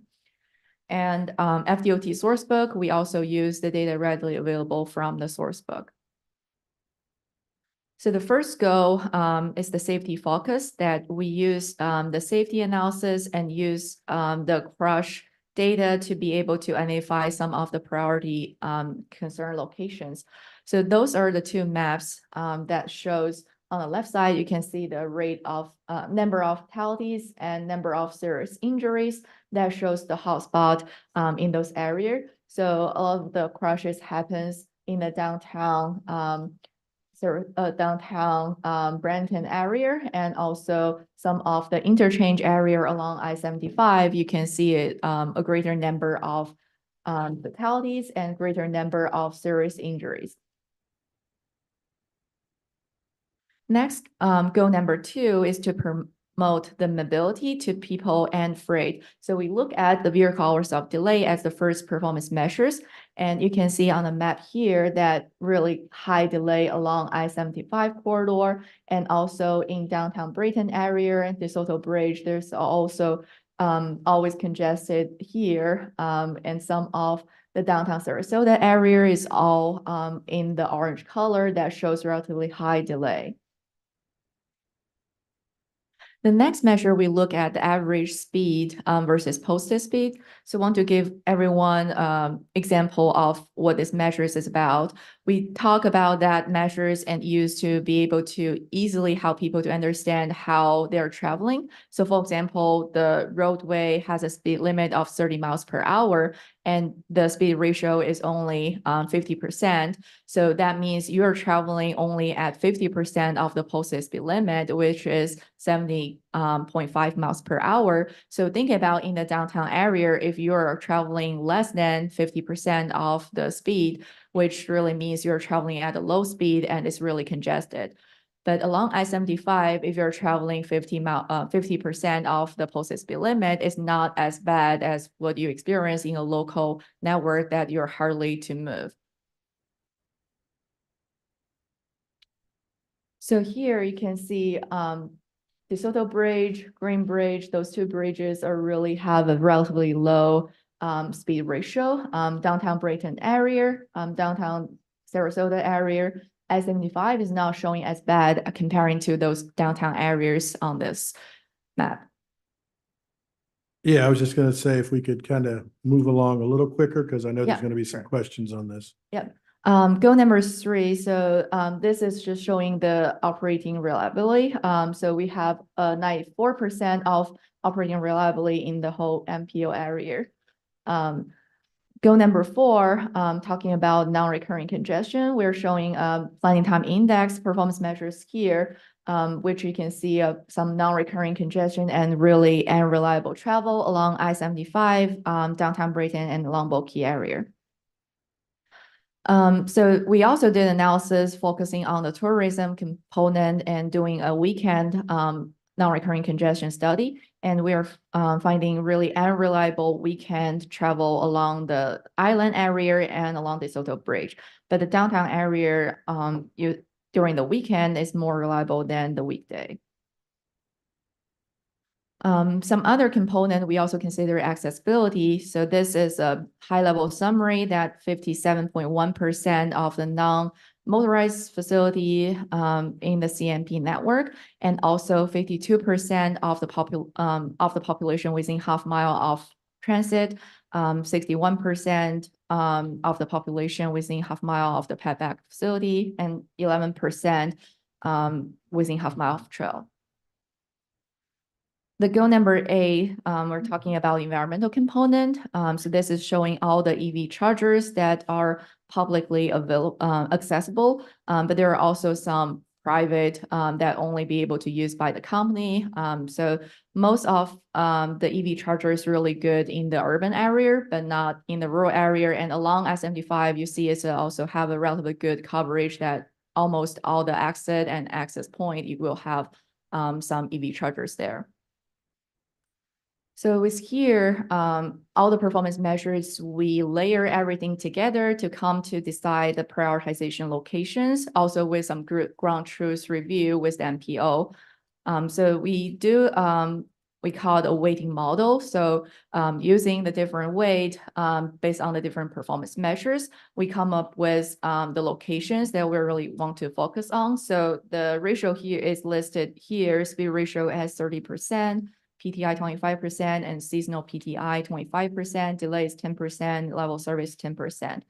And also, other than the performance measures focusing on the transportation side, we also consider the safety high crash locations.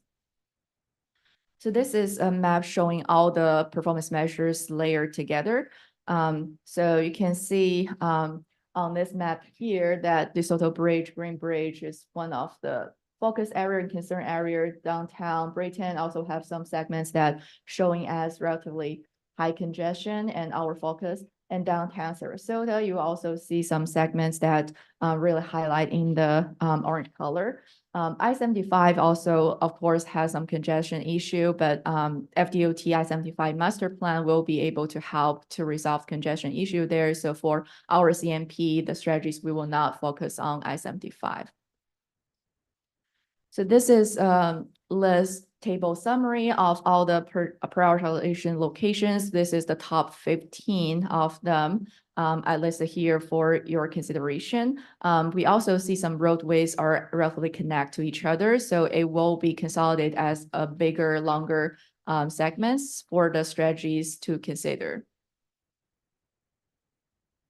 This is one of the safety hotspot locations, top 15 of them from the number of fatalities. And this is the top 10 also from the number of fatalities from the at the intersection level. So from here, we talk about the next steps will be develop the strategies for each of the prioritization locations. We develop a toolbox at first to really think about some TISMO strategies for us to be able to use and apply to each locations. So this is a snippet of the toolbox. It is a comprehensive list of all the mobility remedies, data collection and connectivity TISMO strategies, and also the available data, available funding sources also listed in the table. So with that, the next steps of this CMP is to final the CMP document and create an executive summary of the CMP, which will be a one-page fact sheet that able to summarize all the findings and about the CMP itself. Next steps, as I already talked, the CMP document will be published in September. And with that, I will take questions. All right, questions? I know, okay.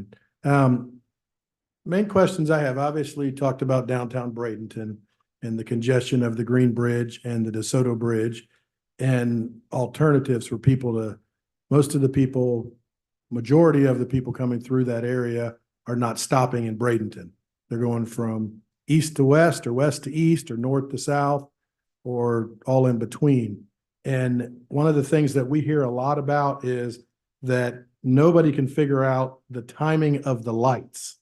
Because if one light gets off when you've got two intersections going, or two parallel roads going east and west, and you got to turn left to go over a bridge, there's only a very short distance between it. And if one of those lights gets a little bit off, so I think it's going to be important to figure out who really manages that. And we'll introduce our staff from the city later, that I hope now we're going to have somebody that's going to help work within that, because it does affect Palmetto in the mornings and then at night in different ways. So if the lights are flowing properly, then maybe traffic moves smoother. Because, you know, when we really look at things, there's not a lot of places to add more capacity right now. So now we've got to get it effectively moving through. So I don't know if LK has any comments on who really manages those lights, because it doesn't make us all look good if one light's off, or who's watching it day by day. So, Mr. Chair, and obviously we got a traffic management center that's, we house our traffic management specialists. So they do the timing of the lights in collaboration with Manatee County and Sarasota County and Bradenton and Palmetto. So we work together, but my staff, our contract staff are the ones who are doing the timings. I think for the downtown, the grid, the issue is we got more traffic than the capacity that's there. So traffic, when you have traffic signals, you take away capacity from one movement to give capacity to the other movement, right? When all of them are operating at or above capacity, then signals get, they cannot take more than, what they're capable of. And that's what we are seeing with the turning movements that you're talking about from 6th Avenue getting onto the bridge, either the Green Bridge or the DeSoto, right? So the capacity improvement that we're looking at for that regional capacity is going to be that solution. But also, if you remember, we did the study, the congestion management study that we did a few years ago. There were some interim improvements that were suggested, and we have a project that's going to go into construction, which is going to address some of the challenges in the short term. Right. And I think one of the things we have to really get people to understand is sometimes when you look at something on a map, it may seem like, what are we doing? But then when you look at it 5 weeks, 3 months, 6 months, wow, that did work. But we got to hope the engineers, are making it. And we've had a lot of discussion about that. And I think that some of the stuff you have to let us try. Yep. And because still the same space, but the volume is grown. Now we've still got to get that volume through and try to do it. And I think really, one of the things that I've seen, and I just want people out there to know that we watch this every day. Our staff out there are looking at it. Your staff's looking at it. The regional staff's looking at it. And we're trying to figure out ways without adding, there's nowhere to add another road, or another bridge quickly. But one of the things that I've seen in some of our surveys that are out there is it takes me 10 or 15 minutes longer now. You got to really think about, if you're saying it's only taking you 10 minutes longer to get through downtown, is that really realistic to be complaining about? If it's taking you 2 hours longer, and it doesn't take during the day, rush hour, 7 to 9, 4 to 6, and we live it. I know, us in Bradenton up on this commission live it, and we see it during the day. It's a little easier. Now, when school's out, it's a lot easier. So we just got to plan. So that, these boards are not doing anything. We're looking at every option, and we appreciate that. And I know we may go through, which we've had the last week with DOT and some people that we're looking at alternatives, and they may work or may not, but if we can alleviate 5 minutes, maybe we'll try. Yeah. So I appreciate that. And Chair, yeah. And during season, obviously, it's elevated, but it's not 10 minutes for your journey. It's 10 minutes to set a light sometimes. Yeah, that's part of the challenge. And actually, I didn't know where the city of Bradenton was until I tried to commute through it. Yeah. Can't do it. Just kidding, Jim. I know. Well, no, so since we're correcting things, that, the part of, you said downtown Bradenton with the highest traffic crashes in that, it's actually in the county on Cortez Road. So we want to make sure that that's clarified since we're bringing it up. Yeah, if you're sling, you got to catch, right? Yeah. Yes, Mayor. Brown. I just have to wave the flag over here. The entire city of Palmetto has been hamstrung, totally gridlocked, going east and west and north and south for long periods of time. If there's, well, as we all know, if there's any accident anywhere to the east, we're in huge trouble. So, I appreciate the focus on this, but it can't be soon enough. There's anything that we can do to help work with you. We're there because it's a bad situation for us and for our residents and our business. And not to mention a lot of the people north of Palmetto that come through Palmetto work in Bradenton and Sarasota. So they still have a stretch to go after they might sit for up to an hour, hour and a half in the city of Palmetto. That's not abnormal. So, thank you. Yeah, and I think one of the things we did this year during baseball season with our Pirates is, and we did it probably 4 times, is we actually had our police officers directing traffic when the games got over. So we tried to get them out a little quicker, but it did cause a little bit of east-west trouble, but then it cleared quicker at the end. So instead of everybody fighting each other, we were just able to get everybody out, and we've got a plan for next year that we're probably going to take everybody south to go north. So, which might flow a little better onto 301 and really try to keep that grid at that 4 or 5 o'clock downtown going. So we're looking at every option out there, and we've just hired a transportation engineer in the city that you'll meet later with other people, but trying to really come up with our own plan to work with in your plans. Any other questions? Yes, ma'am. More a comment, Chair, if I may. I missed last month's meeting. And it was an enlightening experience. And I know Northport, when we look at the relative densities of Northport and some of these other areas in Manatee County, we don't hit the buzzer. But we have 2 points of egress and ingress in Northport, and that is 75 and 4. And the experience I had a couple of months ago was I was on the road for 45 minutes and was still in Northport. There was an accident on 75. The road was closed. 41 was backed up 4 to 5 miles and was not moving. And and other communities, you can wiggle worm your way through neighborhoods and kind of get where you're going. It might take you an hour or 2. There was no way out for me. And we're 92,000 people and growing by 5,000 to 6,000 people a year, and we cannot get out. So we're going to be talking a lot in the upcoming months regarding the extension of Price Boulevard to River Road and the extension of Toledo Blade to 72, connecting us with Arcadia. And those are critical connectors for the safety of my community. So we'll be talking a lot about that in upcoming months. Mr. Chair, if I may, so I'm glad to hear Councilwoman talking about the progress that they're making or discussions that making about the local roadway network, right?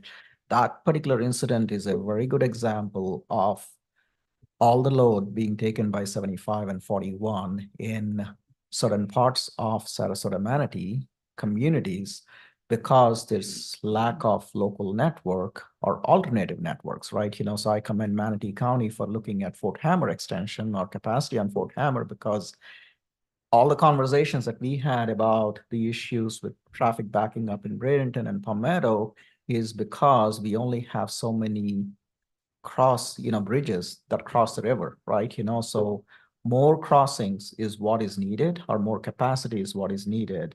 So that's a separate part of the conversation, like having a local roadway network and more crossings to address that capacity need across the river. And this particular conversation, which is the congestion management plan, is to trying to figure out, you mentioned 15 minutes. If 15 minutes is something that people expect as delay, this plan should be addressing how do we maintain that 15 minutes? What are the strategies that we need to put in place to give that reliability for commuters so that they don't get stuck in traffic more than what they expected, right? So the strategies that they are identifying here should be focused on that. So what I would suggest for the MPO board to do is, as you're determining your priorities, as the long-range transportation plan is finalized, figure out what resources from your allocation should go towards congestion management plan that's being developed here versus all the capacity projects that should be addressed through the local resources. So. Right, and I think that's what most people don't realize. Interstates were made for long transportation, not in-town transportation. Unfortunately, our towns have grown to the interstates, and we expect those to be the local roads, and they weren't really built for that, and the local roads haven't kept up as the capacity has grown. So I know we're getting long, so thank you very much. We'll move forward. Thank All right. Mr. Chair, one Yes. quick comment on that. Yes. First of all, that's one of the reasons we're really prioritizing Lorraine Road, getting that open. Believe me, we're looking for an alternative route. So if you want to say anything to that, I'd be glad to hear it, but we're really. I was going to use that as an example, Commissioner. I'm sorry, I forgot about River Road and Lorraine Road, right? So the focus that you guys are placing on that particular network, east side of 75, that's pretty commendable. Thank you. And then one other thing, on this congestion, one of the, it's just incremental improvements. And one of the things we're doing, and I'd be interested to see that as a part of the discussion, is we're adding the trolley routes that we are to try to take cars off of the road. We've got the trolley coming down from the airport now to Sarasota to try to help take some cars off the road. And we're also looking to add a trolley system out to Siesta now and take cars off the road there as well. So we're moving forward with those. If we can relieve a little bit of the time here, maybe it'll help. Chair. Yeah, thank you. And Commissioner Cutzinger, I couldn't be happier than going through our budget section, our meetings, last week, because I think our board is laser focused on being proactive in predicting the traffic that is going to be coming in. Our boards are very well aware of the development that's going around, and I'm very encouraged to say both Commissioner Smith, Cutzinger, all the rest of my board members, everybody is taking an active interest in predicting where traffic is going. And, we all live in our areas, my particular area, Northeast Venice. We know that day one, when those 4 lanes come in, to your point during our budget meeting, within a week, it will be at 100% utilization, more than likely, if not sooner. So I think that very healthy, proactive conversation and planning for the traffic that we know is going to be following our development as it relates to schools, as it relates to fire stations. I'm very proud to serve with my board. I couldn't commend both Commissioner Cutzinger for your comments last week, Commissioner Smith, Commissioner Moran, and Commissioner Rainford. We are laser focused on trying to plan for the future. So I encourage people to have those conversations as much as you can, because I've always said Manatee and Sarasota County, we are Minnesota County. We work as a brother and sister type of a team. We're very familiar with Northport, the growing that's going down in Northport, and these very healthy, fluid conversations have to happen because this is our home. And I'm very proud to serve on my board and this board, because I know that we have those conversations, and I look forward to continuing having those conversations in the future. And I will not say anymore. Thank you. All right, but you brought up a good point that I'm going to kind of move forward on with a city of Bradenton situation, because our city is what it is.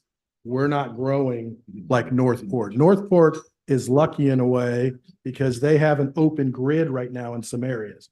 So if, and you expect to be 200,000, 250 in the near future, we'll still be at 60,000 when you're at 250. But everybody around us, and you guys can plan well for the area, and you said it'll be 100%, but if we don't try to plan well within our urban core, soon you can have all of your grids perfect, but they're still going to want to go to the beach. They're still going to want to get through Bradenton, and Palmetto. So we're not growing because we don't have the mass land space. But we've got to figure out, number one priority is how to get people north and south and east and west that do not want to be in downtown Bradenton if we're going to survive. And that's an important focus. And I think everything we talk about is great, but that's got to be our number one focus. And even the people that have said over all the years, we don't want that elevated thoroughfare, and you don't use the other bad word that people call it, the flyover. But it's coming to the point, even the naysayers now are saying we've got to get something done to get people through, that don't want to be there. 40 to 50% of the people don't want to be in downtown Bradenton. If we get them up, because we're not going to get them somewhere else. There's no bridges going. There's no thing else. We got to get them up and through to get to those grids you're talking about. So I think it's important to keep that discussion going. Moving forward, Ryan, are you going to open this up or not sure? Yeah, Sure. thank you. Yeah, so the next study up here is the Barrier Island Complete Streets Project. It's an effort that we've worked closely with the state, as well as brought in all of our representatives on the islands to discuss the Barrier Island Complete Streets efforts that are going on currently. They're going to cover a little bit of the work they're doing with the PD&E and some updates on the anticipated outcomes and the next steps. So with that, I'll turn it over to the DOT's team. All right, thank you. Thank you. Good morning, everyone. Jimmy Vilse with the District Environmental Management Office. Here with me today is Colleen Ross with Jacobs Engineering. We are here today to give you a brief presentation on the Project Development and Environment Study, or PD&E study, on the Barrier Island improvements. A PD&E study that we just kicked off a few months ago. As some of you may know, this is a study that's going to look at multimodal alternatives for the island, as well as ways to improve traffic operation and circulation.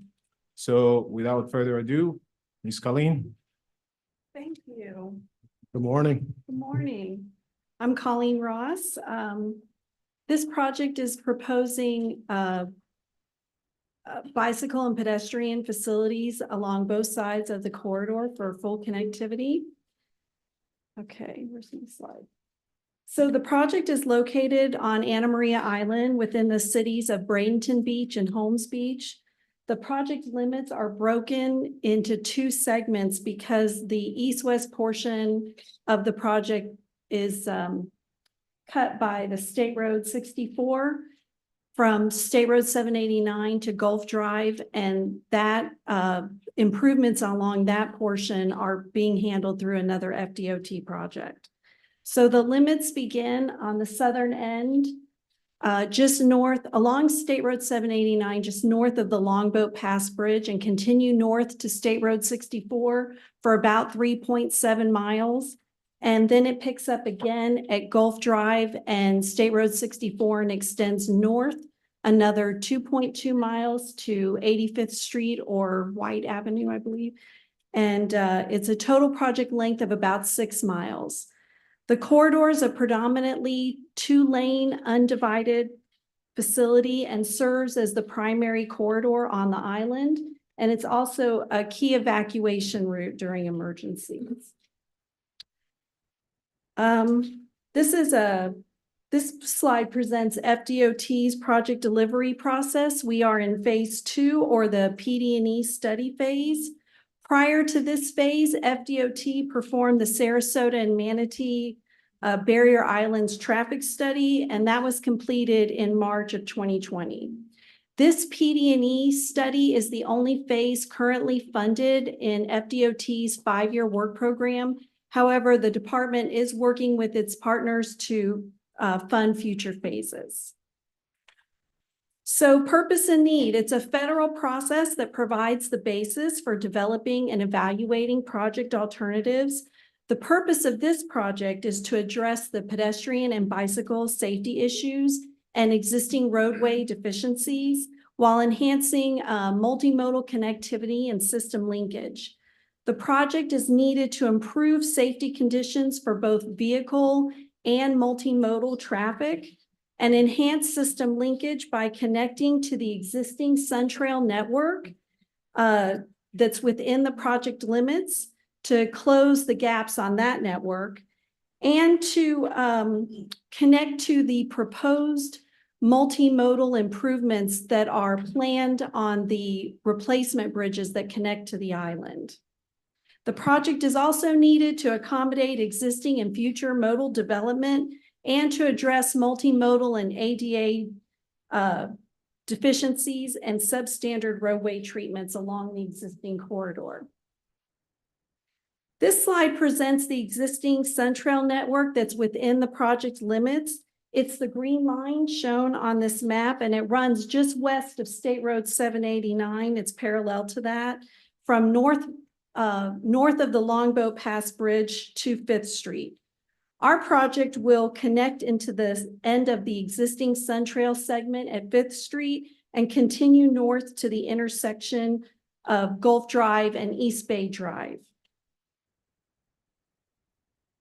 So we have reviewed crash history along the corridor from the years 2018 to 2022 and found that bicycle and pedestrian crashes along this corridor are 2 times higher than the statewide average. 46% of the total severe crashes, which are crashes that involve serious human bodily injury or fatalities, 46% of those involved a pedestrian or bicyclist during this period. Additionally, 49% of the total crashes occurred at intersections. We are seeing a concerning trend of severe crashes along this corridor going up since 2019. And in 2023, there were 4 serious injuries or serious crashes in which 1 included a fatality. We are performing a safety analysis to identify the existing safety issues and potential solutions to eliminate those severe crashes. A safety workshop with key stakeholders, including law enforcement and first responders, is tentatively scheduled for late summer to gain their insights on what's going on that corridor. So this PD&E study is building on previous completed studies, plans, and initiatives shown here on this slide. These studies and plans will help inform our approach on the Complete Streets corridor that meets the needs and vision of Anna Maria Island. This project is being developed through engaging with the Anna Maria Island community to gain input, again, on known issues and potential opportunities that could better inform our technical approach. With the mixture of land uses and the high density of multimodal users, this corridor is in need of safer facilities for pedestrians, bicyclists, and transit users. So we are developing multimodal alternatives to provide that full connectivity along both sides of the roadway. Another project goal is to reduce flooding along the corridor. A drainage analysis is part of our study, and we will be engaging with the cities of Bradenton Beach and Holmes Beach for their insights on drainage issues along this roadway. So our study began in January of this year, and we are again developing those concepts and alternatives.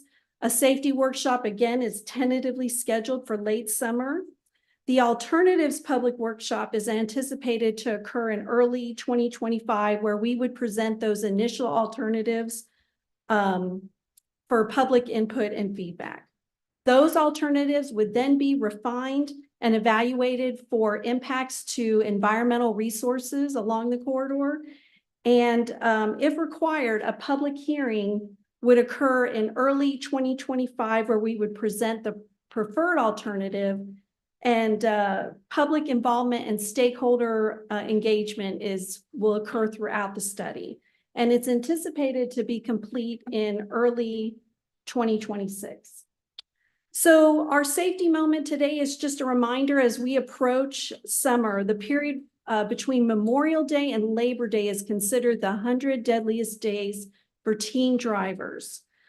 Parents can help ensure a safer ride for their teen by talking to them about safety when driving, including limiting the number of passengers in the vehicle, eliminating distractions like cell phones, obeying posted speed limits, remaining attentive, restricting nighttime driving, and of course, buckling up.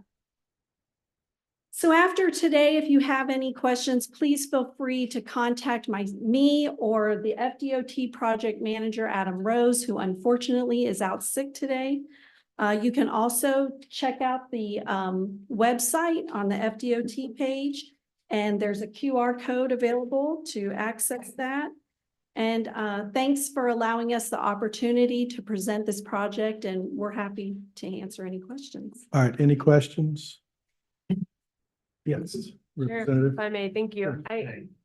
Thank you for the presentation. I hear a lot from constituents, as I'm sure these representatives do as well, about bike paths and pedestrian safety along the barrier islands. I did notice in the map that you showed some of the projects that you were studying in this PD&E were on this MPO's project prioritization list from 2023, but were red, which I'm assuming means you're not funding them. Does that mean that DOT plans to pull those projects, like out of the stack of this MPO and fund them?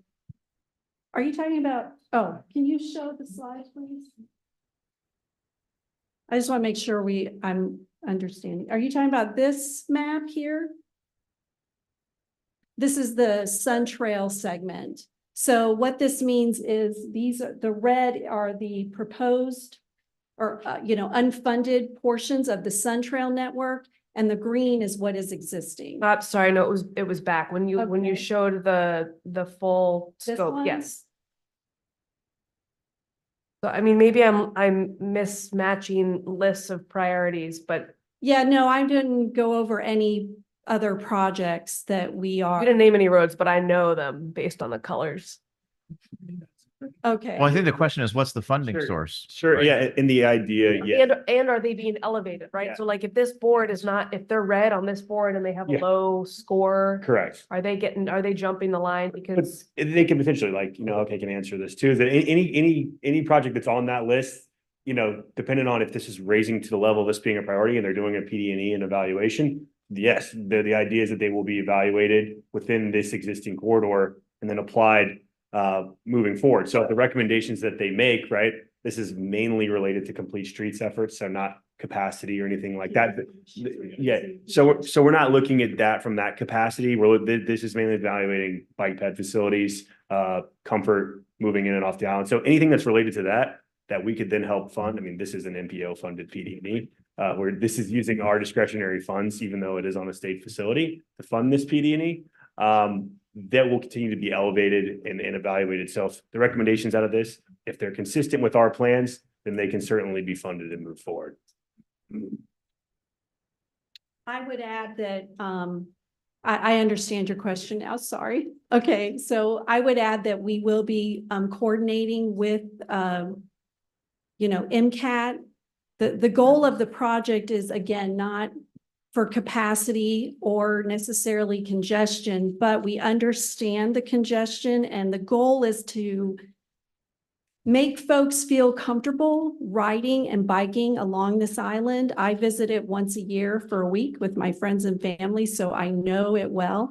And, get them, the transit is free. There's the monkey bus. So if we can get people walking and biking using transit and reduce those on-island vehicle trips, and then taking the ferry and making it comfortable for them once they get onto the island to ride and walk.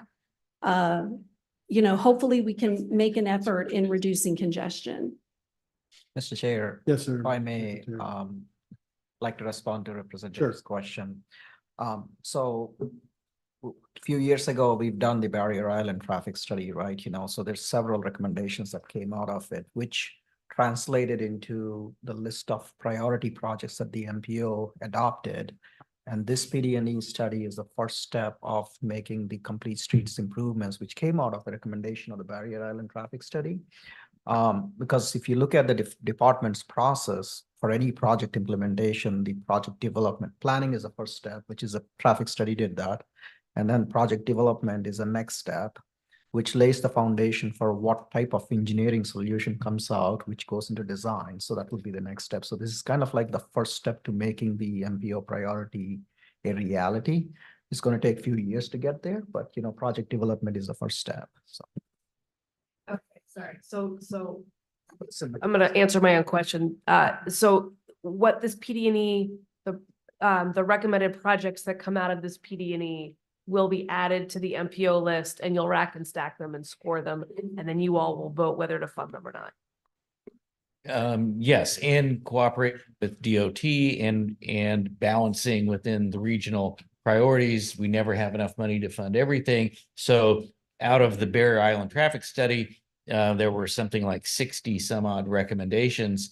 The most extreme of which was, well, we can have an island with no cars on it. And that's not going anywhere in our lifetimes. But this did move forward. And so the study is now underway and will tie in with Anna Maria's Pine Island visioning effort that they're doing locally without using the federal funds. And this we would hope would be eligible for both state funding and future federal funding. And if it comes up with, let's say, 10 major significant cost items, then you have to start somewhere. And this is the challenge and the balance in our next long range plan.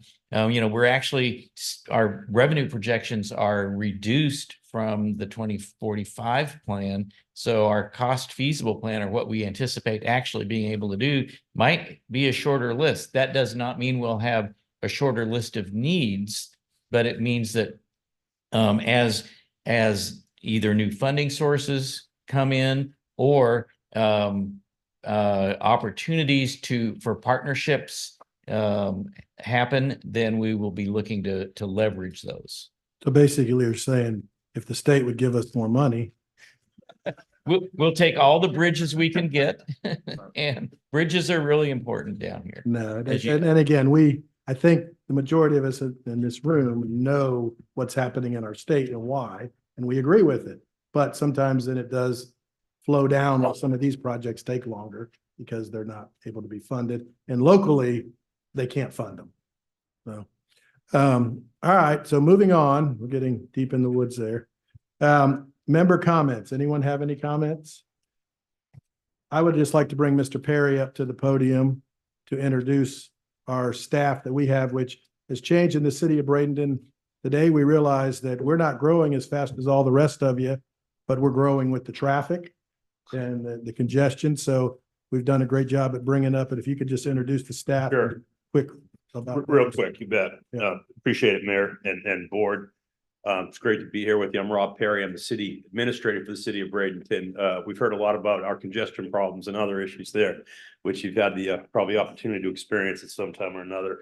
But we have taken a pretty active role with our Public Works Department, traffic engineering in particular, and our partnership with Mr. Hutchinson and Ryan and the MPO. We have a new staff that we've brought over that is pretty deeply experienced. Colonel Urban Lee came to us from a prior director of Public Works and Utilities for the city of Tampa. He had run McDill's facilities for several years, and most recently had been with U.S. Space Command, operating out of Colorado Springs. He's a Tampa guy, and he's been around here for a long time and wanted to come back home. So Colonel Lee, thank you very much for joining us. We look forward to working with you. Yep. And Randy Calandria also has great experience locally up in St. Petersburg and most recently with Pinellas County, and has done a lot of work in the public works sector up there. Kim Clayback, many of you know, she's been around here with the city for quite some time. She's been our go-to point person, does a great job for us. Would you like to introduce our newest traffic engineer, Almar? Yeah. Yep. And Almar, where is it? Warwick? Yep. Has been local as well. I think he worked for Sarasota County. Was it a city? Yep. And he came back, another guy that we stole from out of state. He was out in California recently. So we've been trying to add to the complement to help things out. We recognize the importance of the traffic engineering. Robin Singer's in the back. She's our planning director and obviously is intricately involved, but we plan on continuing to take an active role and appreciate the mayor's leadership in this. We have a council that's very active with Council Coker in the back as well. And we're 60,000 people, but we're crammed in a fairly small, condensed, high traffic, high congestion area. We go vertical. Well, other people go horizontally out, and that's the business we're in. Great relationship with LK and our state legislative group and Representative McFarland and all of our county commissioners and surrounding people. Thank you for working with us. Thank you for working with the mayor. Thank you, Mr. Perry. All right, anybody else have anything? Seeing none, our next meeting is September 23rd, 2024 at 9 a.m. Right now, it's scheduled for here. There could be an opportunity to have a better free place to go. So we will look into that. That Dave and Nanette are like, what? Anytime we can get something that's a little bit laid out for nothing, we may look at it. So thank you, and we'll be adjourned.